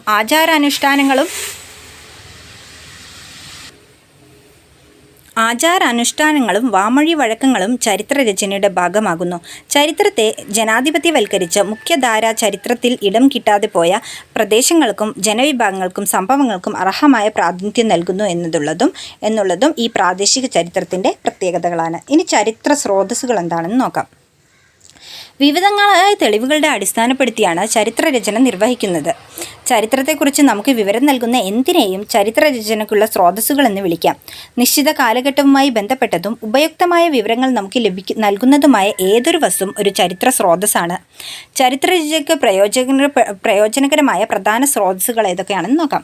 പുരാവസ്തുക്കൾ, സ്മാരകങ്ങൾ, സാഹിത്യകൃതികൾ, സഞ്ചാരക്കുറിപ്പുകൾ, പത്രങ്ങൾ, ഔദ്യോഗിക രേഖകൾ. ഇനി പുരാവസ്തുശാസ്ത്രപരമായ സ്രോതസ്സുകൾ അവ നിർമ്മിക്കപ്പെട്ട കാലഘട്ടത്തിലെ ജീവിതത്തെക്കുറിച്ച് വിവരങ്ങളോ തെളിവുകളോ നൽകുന്നവയാണ്. അവയിൽ പ്രധാനപ്പെട്ട സ്രോതസ്സുകൾ നമുക്ക് പരിചയപ്പെടാം. പുരാവസ്തുശാസ്ത്രപരമായ സ്രോതസ്സുകൾ ഏതൊക്കെയാണെന്ന് നോക്കാം. ശിലാസ്മാരകങ്ങൾ, ഗുഹകൾ, പുരാലിഖിതങ്ങൾ, കൊട്ടാരങ്ങൾ, നാണയങ്ങൾ. ഫസ്റ്റ് വൺ, ശിലാസ്മാരകങ്ങൾ. നമുക്ക് ചുറ്റും കാണുന്ന ഓരോ കല്ലിനും ഓരോ കഥ പറയാനുണ്ടാകും. വലിയ കല്ലുകൾ കൊണ്ട് നിർമ്മിച്ച ധാരാളം സ്മാരകങ്ങളുടെ അവശേഷികൾ നമ്മുടെ പൂർവികർ ഇവിടെ ഉപേക്ഷിച്ചു പോയിട്ടുണ്ട്. അപ്പോൾ ഇവിടെ കണ്ടോ, കുടക്കല്ല്, തൊപ്പിക്കല്ല്, മുനിയറയൊക്കെ കൊടുത്തിട്ടുണ്ട്. കേരളത്തിൻ്റെ വിവിധ ഭാഗങ്ങളിൽ നിന്ന് കണ്ടെടുത്ത ചരിത്ര ശേഷിപ്പുകളാണ് ഈ ശിലാസ്മാരകങ്ങൾ. വലിയ ശിലകൾ കൊണ്ട് നിർമ്മിച്ചതിനാൽ ഇവയെ മഹാശിലാസ്മാരകങ്ങൾ എന്നാണ് വിളിക്കുന്നത്. പുരാതന മനുഷ്യർ നിർമ്മിച്ച ഈ സ്മാരകശിലകൾ പോയ കാലത്തെ ചരിത്രം നമ്മോട് പറയുന്നുണ്ട്. ഇടുക്കി ജില്ലയിലെ മറയൂർ, തൃശ്ശൂർ ജില്ലയിലെ ചിറമനങ്ങാട്, മലപ്പുറം ജില്ലയിലെ തവനൂർ തുടങ്ങിയ സ്ഥലങ്ങളിൽ നിന്ന് ഇത്തരത്തിലുള്ള ശിലാസ്മാരകങ്ങളുടെ ശേഷിപ്പുകൾ ലഭിച്ചിട്ടുണ്ട്. നമ്മുടെ പൂർവികരുടെ ഭൗതികാവശിഷ്ടങ്ങൾ അടക്കം ചെയ്യാനാണ് ഇവ ഉപയോഗിച്ചിരുന്നത്. നന്നങ്ങാടികൾ. മഹാശിലാ കാലഘട്ടത്തിൽ ശവസംസ്കാരത്തിന് ഉപയോഗിച്ചിരുന്ന വലിയ കളിമൺ ഭരണികളാണ് നന്നങ്ങാടികൾ. ഭൗതികാവശിഷ്ടം അടക്കം ചെയ്ത് മണ്ണിനടിയിൽ മൂടുന്ന ഭരണികളാണിവ. ഇനി ഗുഹകൾ. അടുത്ത ഒരു സ്രോതസ്സാണ് ഗുഹകൾ. കേരളത്തിലെ പ്രാചീന ചരിത്രത്തെക്കുറിച്ച് വെളിച്ചം വീശുന്നവയാണ് ഗുഹകൾ. പ്രകൃതിദത്തമായ ഇത്തരം ഗുഹകളിൽ ചരിത്രാതീത കാലത്തെ മനുഷ്യജീവിതത്തെ സൂചിപ്പിക്കുന്ന ചിത്രങ്ങളും മറ്റും ആലേഖനം ചെയ്യപ്പെട്ടിട്ടുണ്ട്. എടയ്ക്കൽ വയനാട്ടിലുള്ള ഗുഹയാണ് എടയ്ക്കൽ ഗുഹ. മറയൂർ, അത് ഇടുക്കിയിലാണ് മറയൂർ ഗുഹ ഉള്ളത്. ആങ്കോട് തിരുവനന്തപുരത്താണ്. തേന്മല, കോട്ടുക്കൽ, കൊല്ലം ജില്ലയിലുള്ള കോട്ടുക്കൽ എന്നിവിടങ്ങളിൽ ചില പ്രധാന ഗുഹകൾ സ്ഥിതി ചെയ്യുന്നു. ഇത്തരത്തിൽ കേരളത്തിലെ ചരിത്ര പ്രാധാന്യമുള്ള പുരാവസ്തുക്കളെ സംരക്ഷിക്കുന്നത് ആർക്കിയോളജിക്കൽ സർവേ ഓഫ് ഇന്ത്യയും കേരള ആർക്കിയോളജി വകുപ്പുമാണ്. ഇനി എടയ്ക്കൽ ഗുഹയെക്കുറിച്ച് വായിക്കാം. പ്രാചീന മനുഷ്യർ ഉപയോഗിച്ചിരുന്ന കേരളത്തിലെ പ്രധാനപ്പെട്ട ഗുഹകളിലൊന്നാണ് എടയ്ക്കൽ ഗുഹ. വയനാട് ജില്ലയിലെ സുൽത്താൻ ബത്തേരിയിൽ നിന്ന് 10 കിലോമീറ്റർ അകലെയാണ് എടയ്ക്കൽ ഗുഹ. ഇവിടുത്തെ ചുമരുകളിൽ കൊത്തിയിരിക്കുന്ന ഗുഹാചിത്രങ്ങൾ ശിലായുഗത്തിലെ മനുഷ്യരെക്കുറിച്ചും അവരുടെ ജീവിതത്തെക്കുറിച്ചും വിവരങ്ങൾ നൽകുന്നു. ഇനി പുരാലിഖിതങ്ങൾ ഏതൊക്കെയാണ്? ലോഹത്തൈഡുകൾ, ശിലകൾ, ഓലകളൊക്കെയാണ് പുരാലിഖിതങ്ങൾ. ഒരു പ്രതലത്തിൽ വരച്ചതോ കൊത്തിവെച്ചതോ ആയ സന്ദേശമോ വാചകമോ ആണ് ലിഖിതങ്ങൾ. വ്യത്യസ്ത പ്രതലങ്ങളിലാണ് ലിഖിതങ്ങൾ രേഖപ്പെടുത്തിയിരിക്കുന്നത്. ലോഹത്തകിടുകളിൽ, അതുപോലെ ശിലകളിൽ, ഓലകളിലൊക്കെ. ഇനി ലിഖിത പഠനം. ലിഖിത പഠനം അതായത് എപ്പിഗ്രഫി. ശിലകൾ, ലോഹത്തകിടുകൾ, ഓലകൾ തുടങ്ങിയവയിലെ എഴുത്തുകളെക്കുറിച്ചുള്ള പഠനമാണ് ലിഖിത പഠനം അഥവാ എപ്പിഗ്രഫി. ഇവിടെ ക്ഷേത്രപ്രവേശന വിളംബരം കണ്ടല്ലോ. ഇത്തരത്തിൽ കേരളത്തിൽ അങ്ങോളം ഇങ്ങോളം ധാരാളം ലിഖിതങ്ങൾ കണ്ടെത്തിയിട്ടുണ്ട്. തരിസാപ്പള്ളി ലിഖിതം കൊല്ലത്ത് നിന്നാണ് കണ്ടെത്തിയത്. ജൂതശാസനം മട്ടാഞ്ചേരിയിൽ നിന്നാണ്. പാലിയം ശാസനം ആലപ്പുഴയിൽ നിന്ന് എന്നിവ കേരളത്തിലെ പ്രധാന ലിഖിതങ്ങളാണ്. കേരളത്തിൽ പുരാലിഖിതങ്ങളുടെ ശേഖരണവും സംരക്ഷണവും കേരള ആർക്കൈവ്സ് വകുപ്പാണ് നിർവഹിക്കുന്നത്. ഇനി കോട്ടകളും കൊട്ടാരങ്ങളും. രാജ്യസുരക്ഷ, സൈനിക ആവശ്യങ്ങൾ, വ്യാപാരം എന്നിവയ്ക്കായി നിർമ്മിച്ചിരിക്കുന്ന കോട്ടകളെ ചരിത്രരചനയ്ക്കുള്ള പ്രധാന സ്രോതസ്സുകളായി പ്രയോജനപ്പെടുത്താം. കേരളത്തിലെ വ്യത്യസ്ത കാലഘട്ടത്തെക്കുറിച്ചും ഭരണാധികാരികളെക്കുറിച്ചും കോട്ടകൾ നമുക്ക് വിവരം നൽകുന്നു. ബേക്കൽ കോട്ട, കണ്ണൂർ കോട്ട, പാലക്കാട് കോട്ട, അഞ്ചുതെങ്ങ് കോട്ട തുടങ്ങിയവ കേരളത്തിലെ പ്രധാന കോട്ടകളാണ്. കോട്ടകളെപ്പോലെ തന്നെ ചരിത്ര പ്രാധാന്യമുള്ളവയാണ് കൊട്ടാരങ്ങൾ. കേരളത്തിലെ ചില പ്രധാന കൊട്ടാരങ്ങളുടെ പേരുകൾ ചുവടെ നൽകിയിരിക്കുന്നു. ഏതൊക്കെയാണ്? പത്മനാഭപുരം കൊട്ടാരം, മട്ടാഞ്ചേരി പാലസ്, കിളിമാനൂർ കൊട്ടാരം, അറയ്ക്കൽ കൊട്ടാരം, കൃഷ്ണപുരം കൊട്ടാരം ഒക്കെ. ഇനി ബേക്കൽ കോട്ട എന്താണെന്ന് നോക്കാം. 17-ാം നൂറ്റാണ്ടിൽ നിർമ്മിച്ച കേരളത്തിലെ ഏറ്റവും വലിയ കോട്ടയായ ബേക്കൽ കോട്ട കാസർഗോഡ് ജില്ലയിലെ പള്ളിക്കര വില്ലേജിൽ സ്ഥിതി ചെയ്യുന്നു. ബേക്കൽ കോട്ട സ്ഥിതി ചെയ്യുന്നത് എവിടെയാണ്? കാസർഗോഡ് ജില്ലയിലെ പള്ളിക്കര വില്ലേജിലാണ്. ഈ കോട്ടയ്ക്കുള്ളിൽ ആയുധപ്പുരകൾ, കടലിലേക്ക് തുറന്നിരിക്കുന്ന കിളിവാതിലുകൾ, കടൽ വഴി വരുന്ന ശത്രുക്കളെ നേരിടാനുള്ള ഇടങ്ങൾ, രഹസ്യ ഭൂഗർഭ അറകൾ, ഒളിത്താവളങ്ങൾ, ജലസംഭരണി എന്നിവയുണ്ട്. ഇനി നാണയങ്ങൾ മറ്റൊരു സ്രോതസ്സാണ്. നാണയങ്ങൾ പ്രധാന ചരിത്ര സ്രോതസ്സുകളാണ്. നിർമ്മിക്കപ്പെട്ട കാലഘട്ടത്തിലെ സാമ്പത്തിക, രാഷ്ട്രീയ, സാംസ്കാരിക ചരിത്രങ്ങളെക്കുറിച്ച് അവ നമുക്ക് അറിവ് നൽകുന്നു.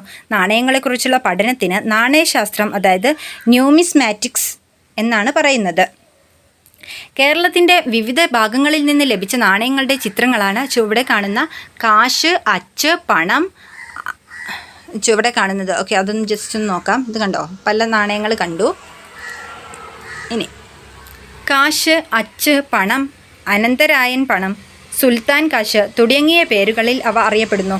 വിവിധ കാലങ്ങളിൽ പുറത്തിറക്കിയ ഈ നാണയങ്ങളിൽ നിന്ന് നമുക്ക് എന്തൊക്കെ കാര്യങ്ങൾ മനസ്സിലാക്കാൻ പറ്റും? നാണയം നിർമ്മിക്കപ്പെട്ട കാലഘട്ടം, നാണയം പുറത്തിറക്കിയ ഭരണാധികാരികൾ, ഇതൊക്കെ നമുക്ക് ഇതിൽ നിന്ന് മനസ്സിലാക്കാൻ പറ്റും. ഇനി വീരരായൻ പണം. കോഴിക്കോട് ഭരിച്ചിരുന്ന സാമൂതിരിമാരുടെ കാലത്ത് പ്രചാരത്തിലിരുന്ന നാണയമാണ് വീരരായൻ പണം. പഴയ വീരരായൻ, പുതിയ വീരരായൻ എന്നീ 2 വിധത്തിൽ നാണയങ്ങൾ നിലവിലുണ്ടായിരുന്നു. 1667 മുതൽക്കാണ് ഈ നാണയങ്ങൾ അടിച്ചിറക്കാൻ തുടങ്ങിയത്. സ്വർണത്തിൽ നിർമ്മിച്ച ഈ നാണയത്തെ വിദേശീയർ പൊൻപണം എന്നാണ് വിളിച്ചിരുന്നത്. വൈഷ്ണവർ ഉപയോഗിച്ചിരുന്ന നാമകുറി, സൂര്യൻ്റെ അടയാളം, സിംഹത്തിൻ്റെ അടയാളം തുടങ്ങിയവ ഇതിൽ കാണാവുന്നതാണ്. ഇനി ചരിത്ര സ്മാരകങ്ങൾ, അത് മറ്റൊരു സ്രോതസ്സാണ്. താഴെ കൊടുത്തിരിക്കുന്ന ചിത്രങ്ങൾ ശ്രദ്ധിക്കുക. ഓരോ പ്രദേശത്തിൻ്റെയും സാമ്പത്തിക, സാംസ്കാരിക ചരിത്രത്തിലേക്ക് നമ്മളെ നയിക്കുന്ന സ്രോതസ്സുകളാണിവ. എന്തൊക്കെയാണിത്? തളി ക്ഷേത്രം, മിഷ്കാൽ പള്ളി, ദേവമാതാ കത്തീഡ്രൽ, കടൽപ്പാലം. കോഴിക്കോട്ടെ ചില ചരിത്ര സ്മാരകങ്ങളുടെ ചിത്രങ്ങളാണ് മുകളിൽ കൊടുത്തത്. സാമൂതിരിയുടെ കാലത്ത് പ്രസിദ്ധമായ രേവതി പട്ടത്താനം എന്ന പണ്ഡിത സദസ്സ് നടത്തിയിരുന്നത് തളി ക്ഷേത്രത്തിൽ വെച്ചായിരുന്നു. പോർച്ചുഗീസുകാർക്കെതിരെയുള്ള സാമൂതിരിയുടെ പ്രധാന യുദ്ധകേന്ദ്രമായിരുന്നു മിഷ്കാൽ പള്ളി. കോഴിക്കോട്ടെ പോർച്ചുഗീസ് സാന്നിധ്യത്തിൻ്റെ സ്മാരകമാണ് 1513 നിർമ്മിച്ച ദേവമാതാ കത്തീഡ്രൽ. കടൽപ്പാലങ്ങൾ നൂറ്റാണ്ടുകളായി വിവിധ വിദേശ രാജ്യങ്ങളുമായി കോഴിക്കോടിനുണ്ടായിരുന്ന വ്യാപാര ബന്ധത്തിന് തെളിവാണ്.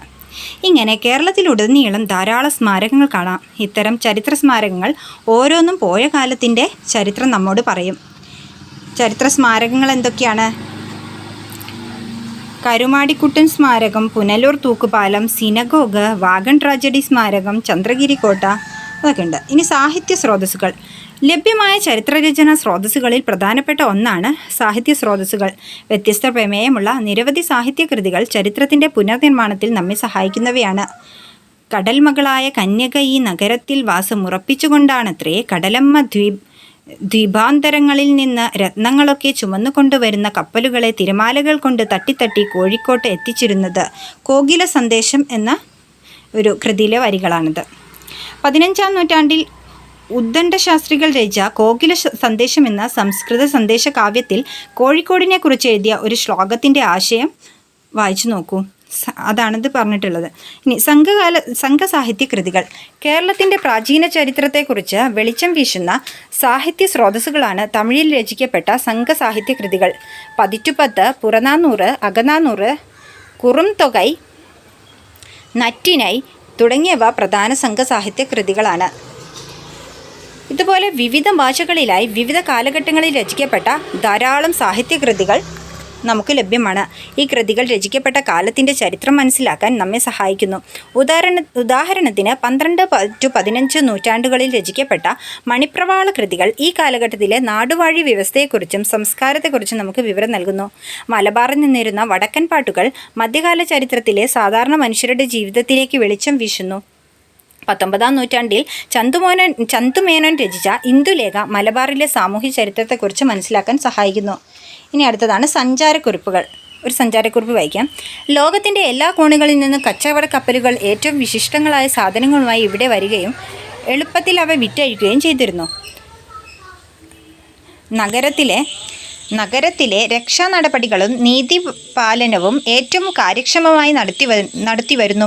അതുകൊണ്ട് വിദേശങ്ങളിൽ നിന്നും ചരക്കുകളുമായി വരുന്ന വ്യാപാരികൾക്ക് യാതൊരു ഭയവുമില്ല. കമ്പോളത്തിലെ മുഴുവൻ ഉത്തരവാദിത്വവും രാജാവിനാണ്. കമ്പോളത്തിലെത്തിക്കുന്ന ചരക്കുകളുടെ 40-ൽ1 ഭാഗം ചുങ്കമായി കൊടുക്കണം. ഏതെങ്കിലും വ്യാപാരി മരണപ്പെടുകയോ ചരക്കുകൾ കയറ്റി കപ്പൽ പൊളിഞ്ഞ് അതിലെ ചരക്കുകൾ തുറമുഖത്ത് അടുക്കുകയോ ചെയ്താൽ ആ ചരക്കുകളെ സംബന്ധിച്ച് യാതൊരു കൃത്രിമവും ഉണ്ടാകുന്നതല്ല. ഇവിടെ നിന്ന് പ്രധാനമായും കയറ്റി അയക്കുന്നത് കുരുമുളകാണ്. ഇവിടത്തുകാർ സമുദ്ര വ്യാപാരത്തിൽ സമർത്ഥരാണ്. പേർഷ്യൻ സഞ്ചാരിയായ അബ്ദുർ റസാക്കിൻ്റെ സഞ്ചാരക്കുറിപ്പിൽ നിന്നെടുത്ത ഒരു ഭാഗമാണ് നമ്മളിപ്പോൾ വായിച്ചത്. അപ്പോൾ 15-ാം നൂറ്റാണ്ടിൽ കോഴിക്കോട്ട് വന്ന പേർഷ്യൻ സഞ്ചാരിയായ അബ്ദുർ റസാക്ക് കോഴിക്കോട് തുറമുഖത്തെക്കുറിച്ച് പറയുന്ന വിവരണമാണിത്. പ്രാദേശിക ചരിത്ര രചനയിൽ സുപ്രധാന പങ്ക് വഹിക്കുന്നവയാണ് സഞ്ചാരക്കുറിപ്പുകൾ. പ്രത്യേക സ്ഥലങ്ങൾ, സംഭവങ്ങൾ, സംസ്കാരങ്ങൾ എന്നിവയുടെ നേരനുഭവങ്ങൾ നൽകാൻ സഞ്ചാരക്കുറിപ്പുകൾക്ക് കഴിയുന്നു. ഒരു പ്രദേശത്തിൻ്റെ ചരിത്രം, ഭൂമിശാസ്ത്രം, സാമ്പത്തിക ഘടന, സാമൂഹിക ജീവിതം എന്നിവയിലേക്ക് ഇത് വെളിച്ചം വീശുന്നു. ഇനി കേരളത്തെക്കുറിച്ച് പരാമർശിച്ചിട്ടുള്ള ചില വിദേശ സഞ്ചാരികൾ നോക്കാം. സഞ്ചാരി മെഗസ്തനീസ് എന്ന സഞ്ചാരി, അദ്ദേഹത്തിൻ്റെ ദേശം ഗ്രീസാണ്. പിന്നെ സുലൈമാൻ, അബ്ദുർ റസാക്ക് രണ്ടുപേരും പേർഷ്യക്കാരാണ്. മാർക്കോ പോളോ വെന്നീസുകാരനാണ്. ഇബ്നു ബത്തൂത്ത മൊറോക്കോക്കാരനാണ്. നിക്കോളോ കോണ്ടി വെന്നീസുകാരനാണ്. മാഹുവാൻ ചൈനക്കാരനാണ്. ബാർബോസ പോർച്ചുഗൽ സഞ്ചാരിയായിരുന്നു. ഇനി ആത്മകഥകളും ജീവചരിത്രവും മറ്റൊരു സ്രോതസ്സാണ്. ചരിത്രരചനയ്ക്ക് ഉപയോഗിക്കുന്ന സാഹിത്യ സ്രോതസ്സുകളാണ് മിക്ക ആത്മകഥകളും ജീവചരിത്രങ്ങളും. ഒരു ആത്മകഥയിലെ ഭാഗം വായിക്കാം. ഞാൻ ആദ്യമായി ഒരു ഉടുപ്പിട്ടത് അമ്പലപ്പുഴ സ്കൂളിൽ പോയപ്പോഴാണ്. കേമ്പിരിത്തുണി കൊണ്ട് 2 ഉടുപ്പ് തയ്പ്പിച്ചു. വസ്ത്രങ്ങൾ തേക്കുന്ന ഏർപ്പാട് ഞങ്ങളുടെ നാട്ടിൽ അന്നില്ല. നല്ല കഞ്ഞിപ്പശയിൽ നീലം ചേർത്ത മുണ്ടു പിഴിഞ്ഞുണക്കും. പിന്നീട് ഉരുളൻ തടി കൊണ്ട് തുണി മടക്കി തല്ലി ഒതുക്കിയെടുക്കും. ആദ്യമായി തയ്ച്ച ഷർട്ടിട്ടത് തിരുവനന്തപുരം ലോ കോളേജിൽ ചേർന്നതിനു ശേഷമാണെന്ന് തോന്നുന്നു. സോപ്പ് തകഴിയിൽ അക്കാലത്ത് അപൂർവ വസ്തുവാണ്. തെങ്ങിൻ മടൽ കത്തിച്ച ചാരം തെളിയൂറ്റിയെടുത്ത് അതിലാണ് മുണ്ട് വെളുപ്പിച്ചിരുന്നത്. തകഴിയുടെ ആത്മകഥയിൽ നിന്നും എടുത്തിട്ടുള്ള ഒരു ഭാഗമാണിത്. അപ്പോൾ മുകളിൽ നൽകിയിരിക്കുന്നത് പോലെയുള്ള ആത്മകഥകളും ജീവചരിത്രങ്ങളും അത് എഴുതിയ പ്രദേശത്തിൻ്റെ ഒരു കാലത്തിൻ്റെ വിവിധ മേഖലകളെക്കുറിച്ച് വിവരങ്ങൾ നൽകുന്നവയാണ്. അപ്പോൾ അന്നുണ്ടായിരുന്ന ഒരു ജീവിത രീതി നമുക്ക് ഇന്ന് മനസ്സിലാക്കാൻ കഴിയും. ഓക്കെ, നെക്സ്റ്റ് വർത്തമാന പത്രങ്ങൾ. ദൈനംദിന സംഭവങ്ങൾ അറിയാൻ നാം ഇന്ന് പത്രങ്ങൾ, ദൃശ്യമാധ്യമങ്ങൾ, നവമാധ്യമങ്ങൾ തുടങ്ങിയവയാണ് ആശ്രയിക്കുന്നത്. എന്നാൽ ഈ പത്രങ്ങൾ കാലക്രമേണ ചരിത്രമറിയാനുള്ള പ്രധാന ഉപാധിയായി മാറും. ഇന്ത്യയിലെ വിദേശാധിപത്യത്തിൻ്റെ ചരിത്രം മനസ്സിലാക്കാൻ ചരിത്ര വിദ്യാർത്ഥികൾ ഉപയോഗപ്പെടുത്തുന്ന പ്രധാന സ്രോതസ്സാണ് അക്കാലത്തെ വർത്തമാന പത്രങ്ങൾ. കേരളത്തിൻ്റെ രാഷ്ട്രീയ, സാമൂഹ്യ, സാമ്പത്തിക ചരിത്രത്തിൻ്റെ എല്ലാ വശങ്ങളെക്കുറിച്ചറിയാനും പത്രങ്ങൾ നമ്മെ സഹായിക്കുന്നുണ്ട്. ഇത് കണ്ടോ, ഇവിടെ 2 പത്രക്കുറിപ്പ് കാണുന്നുണ്ട്. ഒന്നിൽ എന്താ, ഇന്നു മുതൽ സ്വതന്ത്ര രാഷ്ട്രം, ഞങ്ങളുടെ മംഗളാശംസ. അപ്പോൾ അത് സ്വാതന്ത്ര്യം കിട്ടിയതിനെ കുറിച്ചാണ്. അതുപോലെ അർദ്ധരാത്രിയിൽ സ്വാതന്ത്ര്യം, അത് നമ്മുടെ സ്വാതന്ത്ര്യത്തിനെ കുറിച്ച്, അതായത് അന്ന് നടന്ന സംഭവങ്ങൾ നമുക്ക് എന്തൊക്കെയാണെന്ന് പത്രത്തിലൂടെ പത്ര കട്ടിങ്ങിലൂടെ മനസ്സിലാക്കാൻ സാധിക്കുന്നതായിരിക്കും. ഇനി പ്രാദേശിക ചരിത്ര രചനയിലേക്ക് ഒരു നിശ്ചിത പ്രദേശത്തെ മുൻകാല സംഭവങ്ങളെക്കുറിച്ചുള്ള പഠനമാണ് പ്രാദേശിക ചരിത്രം. നാം ഇതുവരെ പരിചയപ്പെട്ട ചരിത്ര സ്രോതസ്സുകൾ പ്രധാനമായും മുഖ്യധാര ചരിത്രരചനയ്ക്കാണ് സഹായകമാകുന്നത്. പ്രാദേശിക ചരിത്രരചനയ്ക്കായി നമ്മെ സഹായിക്കുന്ന മറ്റു ചില സ്രോതസ്സുകൾ ഇനി നമുക്ക് പരിചയപ്പെടാം. എന്തൊക്കെയാണ്? പ്രാദേശിക നിരീക്ഷണം, പിന്നെ ഓർമ്മകൾ, അതായത് വാമൊഴിയിലൂടെ പലരും പണ്ടുള്ള ആൾക്കാരൊക്കെ പറയുന്ന ഓർമ്മകൾ ഉണ്ടാവല്ലോ, അതാണ് വാമൊഴി ഓർമ്മകൾ. ഇനി സ്ഥലനാമ ചരിത്രങ്ങൾ, കുടുംബ ചരിത്രം, ഔദ്യോഗിക രേഖകൾ, പണയ രേഖകൾ, ആധാരങ്ങൾ, നാട്ടറിവുകൾ, ആചാരാനുഷ്ഠാനങ്ങൾ, പാട്ടുകൾ. ഇനി പ്രാദേശിക നിരീക്ഷണം. പ്രാദേശിക ചരിത്രരചന ചെറിയൊരു പ്രദേശത്തിൻ്റെയോ സംഭവത്തിൻ്റെയോ സൂക്ഷ്മ പഠനമാണ്. ഒരു പ്രദേശത്തിൻ്റെ സൂക്ഷ്മ വശങ്ങൾ തിരിച്ചറിയാൻ പ്രാദേശിക നിരീക്ഷണം നമ്മെ സഹായിക്കുന്നു. ഒരു പ്രാദേശിക സമൂഹം നിലനിൽക്കുന്ന ഭൂപ്രദേശം, അവിടുത്തെ ഭൂമിശാസ്ത്ര പ്രത്യേകതകൾ, ദിക്ക്, സസ്യജന്തുജാലങ്ങൾ, തണ്ണീർത്തടങ്ങൾ, കൃഷിരീതികൾ തുടങ്ങിയ വൈവിധ്യങ്ങൾ മനസ്സിലാക്കാൻ പ്രാദേശിക നിരീക്ഷണം നടത്തേണ്ടത് അത്യാവശ്യമാണ്. പ്രാദേശിക നിരീക്ഷണത്തിലൂടെ ചരിത്രരചനയ്ക്ക് ആവശ്യമായ മറ്റെന്തെല്ലാം വിവരങ്ങൾ നമുക്ക് കണ്ടെത്താൻ പറ്റും? ആഹാരം, വസ്ത്രം, പാർപ്പിടം, ആരോഗ്യം, വിദ്യാഭ്യാസം, ഭാഷ, സാഹിത്യം, കല, വിനോദം, സഞ്ചാരം, വാർത്താവിനിമയം എന്നിവയെല്ലാം നമുക്ക് കണ്ടെത്താൻ കഴിയും. ഇനി ഇവിടെ ജസ്റ്റ് ഒരു പ്രദേശത്തിൻ്റെ പേര്, അങ്ങനെയുള്ള കാര്യങ്ങളൊക്കെ എഴുതാൻ പറഞ്ഞിട്ടുണ്ട്. നമ്മുടെ പ്രദേശത്തെക്കുറിച്ചിട്ട് കുട്ടികളോട് പറയുന്നതാണ് അവരുടെ. ഓക്കെ. ഇനി ഓർമ്മകൾ, വാമൊഴി. നേരനുഭവങ്ങൾ ഉള്ള തലമുറയിൽ നിന്ന് സ്വീകരിക്കുന്ന മൊഴികളാണ് വാമൊഴി ചരിത്രങ്ങൾ.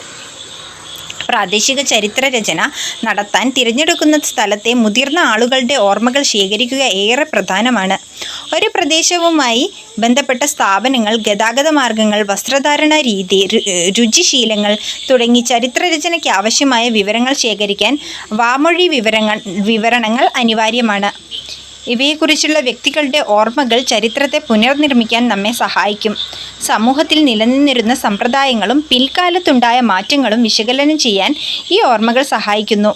വാമൊഴി സ്രോതസ്സുകളെ മറ്റു സ്രോതസ്സുകളോടൊപ്പം ചേർത്ത് വെച്ച് പരിശോധിച്ച് വിശ്വാസ്യത ഉറപ്പുവരുത്തേണ്ടത് അനിവാര്യമാണ്. ഇനി സ്ഥലനാമ ചരിത്രം. നിങ്ങളുടെ നാടിൻ്റെ പേര് എങ്ങനെയാണ് രൂപപ്പെട്ടതെന്ന് ചോദിക്കുന്നുണ്ട്. ഉദാഹരണത്തിന് കോഴിക്കോടിന് ആ പേര് എങ്ങനെ കിട്ടി? കോയിൽ, അതായത് കൊട്ടാരം എന്നാണ് കോയിൽ എന്ന വാക്കിൻ്റെ അർത്ഥം. കോയിൽ എന്നും കോട്ട എന്നുമുള്ള രണ്ട് പദങ്ങൾ ചേർന്ന കോയിൽ കോട്ട എന്നായിരുന്നു പഴയ പേര്. അപ്പം നമ്മൾ വിചാരിക്കും കോഴിക്കോട് എന്ന് പറഞ്ഞാൽ കോഴിയുടെ എന്തോ കോട് എന്നായിരിക്കുന്നത്. പക്ഷെ അങ്ങനെയല്ല. കോയിൽ എന്ന് പറഞ്ഞാൽ കൊട്ടാരം എന്നാണ്. അപ്പോൾ കോയിൽ, കോട്ട എന്നീ രണ്ട് പദങ്ങൾ ചേർന്ന് കോയിൽ കോട്ട എന്നായിരുന്നു പഴയ പേര്. കോയിൽ എന്നാൽ കൊട്ടാരം എന്നാണ് അർത്ഥം. കോട്ട കൊണ്ട് സംരക്ഷിക്കുന്ന കൊട്ടാരം എന്നാണ് കോയിൽ കോട്ട എന്ന പേര് കൊണ്ട് അർത്ഥമാക്കുന്നത്. ഇത് പിന്നീട് കോഴിക്കോട് എന്നായി മാറിയെന്ന് ചരിത്രകാരർ പറയുന്നു. തൃശ്ശൂർ, കണ്ണൂർ, തലശ്ശേരി, തങ്കശ്ശേരി എന്നീ സ്ഥലനാമങ്ങൾ ശ്രദ്ധിക്കൂ. കേരളത്തിൽ അങ്ങോളം ഇങ്ങോളം ഊര് അല്ലെങ്കിൽ ചേരി എന്നീ വാക്കുകളിൽ അവസാനിക്കുന്ന സ്ഥലപ്പേരുകൾ ധാരാളമുണ്ട്. ഭൂമിശാസ്ത്രപരമായ പ്രത്യേകതകളും സ്ഥലനാമ രൂപീകരണത്തിൽ സ്വാധീനം ചെലുത്താറുണ്ട്. ഇനി കുടുംബ ചരിത്രം. കുടുംബങ്ങളുടെ ചരിത്രവും പ്രാദേശിക ചരിത്രരചനയിൽ പ്രാധാന്യമർഹിക്കുന്ന ഒരു സാഹിത്യ സ്രോതസ്സാണ്. ഒരു ഗ്രാമത്തിൻ്റെയോ പ്രദേശത്തിൻ്റെയോ വളർച്ചയിൽ വ്യക്തികൾ നടത്തിയ ഇടപെടലുകളും സംഭാവനകളും വസ്തുനിഷ്ഠത ഉറപ്പാക്കി ശേഖരിക്കുക എന്നത് പ്രാദേശിക ചരിത്രാന്വേഷകൻ്റെ കടമയാണ്. ഇനി ഔദ്യോഗിക രേഖകൾ. താഴെ കൊടുത്തിരിക്കുന്ന വിവരണം വായിക്കാൻ പറയുന്നുണ്ട്. നമുക്കൊന്ന് വായിച്ചു നോക്കാം. ഉപ്പു നിയമം ലംഘിച്ചു. 1930 മെയ് 17 വൻ ജനാവലിയുടെ നേതൃത്വത്തിൽ 27 സ്ഥലങ്ങളിലായി കോഴിക്കോട് കടപ്പുറത്ത് ബ്രിട്ടീഷുകാർ നടപ്പാക്കിയ ഉപ്പു നിയമം ലംഘിച്ചു.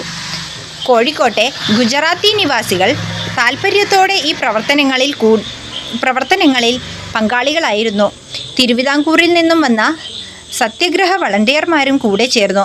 കടൽവെള്ളം വറ്റിച്ച് ഉപ്പുമായി നിയമലംഘകർ ബ്രിട്ടീഷ് വിരുദ്ധ മുദ്രാവാക്യം മുഴക്കി ജാഥ നടത്തി. ഉപ്പ് ഉണ്ടാക്കാനായി ഉപയോഗിച്ചിരുന്ന വസ്തുക്കളും അവർ കയ്യിൽ കരുതിയിരുന്നു. കടപ്പുറത്ത് നടന്ന ഉപ്പു സത്യഗ്രഹ സമരത്തെ പോലീസ് ക്രൂരമായി നേരിട്ടു. സ്വതന്ത്ര സമര പതാക പോലീസിൽ നിന്നും സംരക്ഷിക്കാൻ പി കൃഷ്ണപിള്ളയും അബ്ദുറഹ്മാൻ സാഹിബും ഐതിഹാസികമായ പ്രതിരോധമാണ് നടത്തിയത്.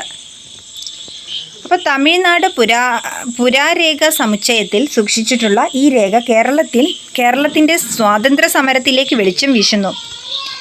അപ്പോൾ പ്രധാനപ്പെട്ട ഔദ്യോഗിക രേഖകൾ താഴെ പറയുന്നവയാണ്. അപ്പോൾ പ്രധാനപ്പെട്ട ഔദ്യോഗിക രേഖകൾ നോക്കാം. സെൻസസ് റിപ്പോർട്ടുകൾ, ഗസറ്റ് രേഖകൾ, കോടതി രേഖകൾ, സർവേ റിപ്പോർട്ടുകൾ, നികുതി രേഖകൾ, പോലീസ് റിപ്പോർട്ടുകൾ, തദ്ദേശ സ്വയംഭരണ സ്ഥാപനങ്ങളുടെ വികസന രേഖ. ബ്രിട്ടീഷ് കോളനി വാഴ്ചയ്ക്കെതിരെ നടന്ന സമരങ്ങൾ, കലാപങ്ങൾ തുടങ്ങിയവയുടെ വിശദാംശങ്ങൾ നമ്മൾ മനസ്സിലാക്കുന്നത് കോടതി രേഖകളിലൂടെയാണ്. ഒരു പ്രദേശത്തിലെ ജനസംഖ്യ, ജനവിഭാഗങ്ങൾ എന്നിവ മനസ്സിലാക്കാൻ നാം സെൻസസ് രേഖകളെയാണ് ആശ്രയിക്കുന്നത്. ഇനി പണയരേഖകൾ, ആധാരങ്ങൾ. പണയരേഖകളും ആധാരങ്ങളും പ്രാദേശിക ചരിത്ര രചനയ്ക്ക് മുതൽക്കൂട്ടാണ്. ഇവയിൽ നിന്ന് വ്യക്തിവിവരങ്ങൾ, സ്വകാര്യ സ്വത്തുകൾ തുടങ്ങിയവയെക്കുറിച്ച് അറിവ് ലഭിക്കുന്നു. ഇനി നാട്ടറിവുകൾ, പാട്ടുകൾ, ആചാരാനുഷ്ഠാനങ്ങൾ, കലാരൂപങ്ങൾ. പ്രാദേശിക ചരിത്ര രചനയ്ക്ക് ഏറെ സഹായകമായ സ്രോതസ്സുകളാണ് നാട്ടറിവുകളും പാട്ടുകളും മറ്റ് ആചാരാനുഷ്ഠാനങ്ങളും. അങ്ങാടികൾ, ചന്തകൾ എന്നിവിടങ്ങളിൽ നടക്കുന്ന വ്യാപാരങ്ങളെക്കുറിച്ചുള്ള പാട്ടുകൾ നാടിൻ്റെ പ്രത്യേകതകൾ സൂചിപ്പിക്കുന്നു. കൂരൻ, ചോഴൻ, പഴവരി, കുറക്കൊങ്ങണം, വെണ്ണക്കണ്ണൻ, മോടൻ, കാടൻ, കുറുവ, കൊടിയൻ, പങ്കി, പൊങ്കാളി, ചെന്നൽ, ആനക്കോടൻ, കിളീറ, കനങ്ങാരിയൻ, വീരവിത്തൻ, കാണാം മറ്റും പലവിധമുടൻ, നെല്ലുകല്യാണ കീർത്തെ. ഉണ്ണിനീലി സന്ദേശത്തിലെ ചില വരികളാണിത്. ഏതെല്ലാം പ്രാദേശിക നെൽവിത്തിനങ്ങളെക്കുറിച്ചുള്ള സൂചനകളാണ് ഈ വരികളിൽ നിന്ന് ലഭിക്കുന്നത്. അപ്പോൾ ഇതൊക്കെ പ്രാദേശിക നെൽവിത്തുകളെക്കുറിച്ചുള്ള സൂചനകളാണ്. പുരാരേഖകൾക്കും ചരിത്ര സ്മാരകങ്ങൾക്കും പുറമെ സ്മരണകൾ, പാട്ടുകൾ, പഴഞ്ചൊല്ലുകൾ, കഥകൾ, നാട്ടുവ്യാഖ്യാനങ്ങൾ, നോട്ടീസുകൾ, ഭക്ഷണക്കത്തുകൾ ഇവയെല്ലാം സ്രോതസ്സുകളാക്കി എഴുതുന്ന ചരിത്രമാണ് പ്രാദേശിക ചരിത്രം. പ്രദേശത്തിൻ്റെ സമഗ്ര ജീവിതശൈലിയും ദൈനംദിന ജീവിതവും പ്രാദേശിക ചരിത്രത്തിൽ പരാമർശിക്കപ്പെടുന്നു. നാം ഓരോരുത്തരും ബന്ധപ്പെടുന്ന സമൂഹത്തിൻ്റെ നേർചിത്രീകരണമാണ് പ്രാദേശിക ചരിത്രം. മുകളിൽ പറഞ്ഞ സ്രോതസ്സുകൾ പ്രയോജനപ്പെടുത്തി നമുക്ക് പ്രാദേശിക ചരിത്ര രചന നടത്താനാവും. ഇനി പ്രാദേശിക ചരിത്ര രചന ശ്രദ്ധിക്കേണ്ട കാര്യങ്ങൾ. ഭൂപ്രകൃതിയെക്കുറിച്ച് പറയുമ്പം ഭൂപ്രകൃതി എന്തൊക്കെയാണ് ശ്രദ്ധിക്കേണ്ടത്? പ്രാദേശിക ചരിത്ര പഠനത്തിനായി തിരഞ്ഞെടുക്കുന്ന പ്രദേശത്തിൻ്റെ കൃത്യമായ ഭൂമിശാസ്ത്ര അതിരുകൾ, പ്രകൃതിദത്ത പ്രത്യേകതകൾ, അതായത് കുന്ന്, നദി, തണ്ണീർത്തടം എന്നിവ ചരിത്ര രചനയിൽ ഉണ്ടായിരിക്കണം. ഇനി ചരിത്ര സ്മാരകങ്ങൾ. പ്രദേശത്തെ ആവാസ കേന്ദ്രങ്ങൾ, മഹാശിലകൾ, ശിലാലിഖിതങ്ങൾ, കോട്ടകൾ, ആരാധനാലയങ്ങൾ എന്നിവ പ്രതിപാദിച്ചിരിക്കണം. ഇനി ഉപജീവനം. പ്രദേശത്തെ പ്രധാന കൃഷി, കൈത്തൊഴിൽ, വാണിജ്യ കേന്ദ്രങ്ങൾ, ആതുര ശുശ്രൂഷ, വൈദ്യം എന്നിവയെക്കുറിച്ച് സൂചനകൾ ഉണ്ടായിരിക്കണം. ഇനി അതിജീവന മാതൃകകൾ, അതായത് പേമാരി, വരൾച്ച, പകർച്ചവ്യാധികൾ, ദാരിദ്ര്യം, കുടിയിറക്കൽ തുടങ്ങിയ പ്രശ്നങ്ങളെ പ്രതിരോധിച്ചതിൻ്റെ വിശകലനം ഉൾപ്പെടുത്തണം. സാംസ്കാരിക സ്ഥാപനങ്ങൾ. പ്രദേശത്തെ വിദ്യാഭ്യാസം, സ്ത്രീ വിദ്യാഭ്യാസം, വായനശാലകൾ തുടങ്ങിയവ വിവരിക്കണം. ഇനി ഭൂബന്ധങ്ങൾ, അതായത് പ്രദേശത്തെ കാർഷിക ബന്ധങ്ങൾ, ജന്മി സമ്പ്രദായം, പഴയ സ്ഥിതിവിവരക്കണക്കുകൾ എന്നിവയെ സംബന്ധിച്ചുള്ള വിവരങ്ങൾ ഉൾപ്പെടുത്തണം. ഇനി ദേശീയബോധം. പ്രദേശത്തെ രാഷ്ട്രീയ പ്രസ്ഥാനങ്ങൾ, ദേശീയ പ്രസ്ഥാനം, ദേശീയ വ്യക്തിത്വങ്ങൾ എന്നിവ പ്രതിപാദിക്കാം. ഇനി തദ്ദേശ സ്വയംഭരണ സ്ഥാപനങ്ങളും വികസനവും. പ്രദേശത്തെ തദ്ദേശ സ്വയംഭരണ സ്ഥാപനങ്ങളും അവിടുത്തെ വികസന പ്രവർത്തനങ്ങളും പ്രാദേശിക ചരിത്ര രചനയിൽ രേഖപ്പെടുത്തണം. ഗ്രന്ഥസൂചി. ചരിത്രരചനയുടെ ആധികാരികത ഉറപ്പാക്കുന്ന ഒരു പ്രധാന ഘടകമാണ് ഗ്രന്ഥസൂചി, അതായത് ബിബ്ലിയോഗ്രഫി. ചരിത്രരചനയ്ക്കായി ഉപയോഗിച്ച എല്ലാ സ്രോതസ്സുകളുടെയും വിശദമായ പട്ടികയാണിത്. പഠനത്തിൻ്റെ അവസാന ഭാഗത്ത് ഗ്രന്ഥസൂചി നൽകുന്നത്. അപ്പം അവസാന ഭാഗത്താണ് ഗ്രന്ഥസൂചി നൽകുന്നത്. അപ്പോൾ ഇത്രയും കാര്യങ്ങളാണ് നമ്മൾ പ്രാദേശിക ചരിത്ര രചന നടത്തുന്ന സമയത്ത് ശ്രദ്ധിക്കേണ്ടത്. ഇനി പ്രാദേശിക ചരിത്ര രചന ഘടന എന്തൊക്കെ വേണം?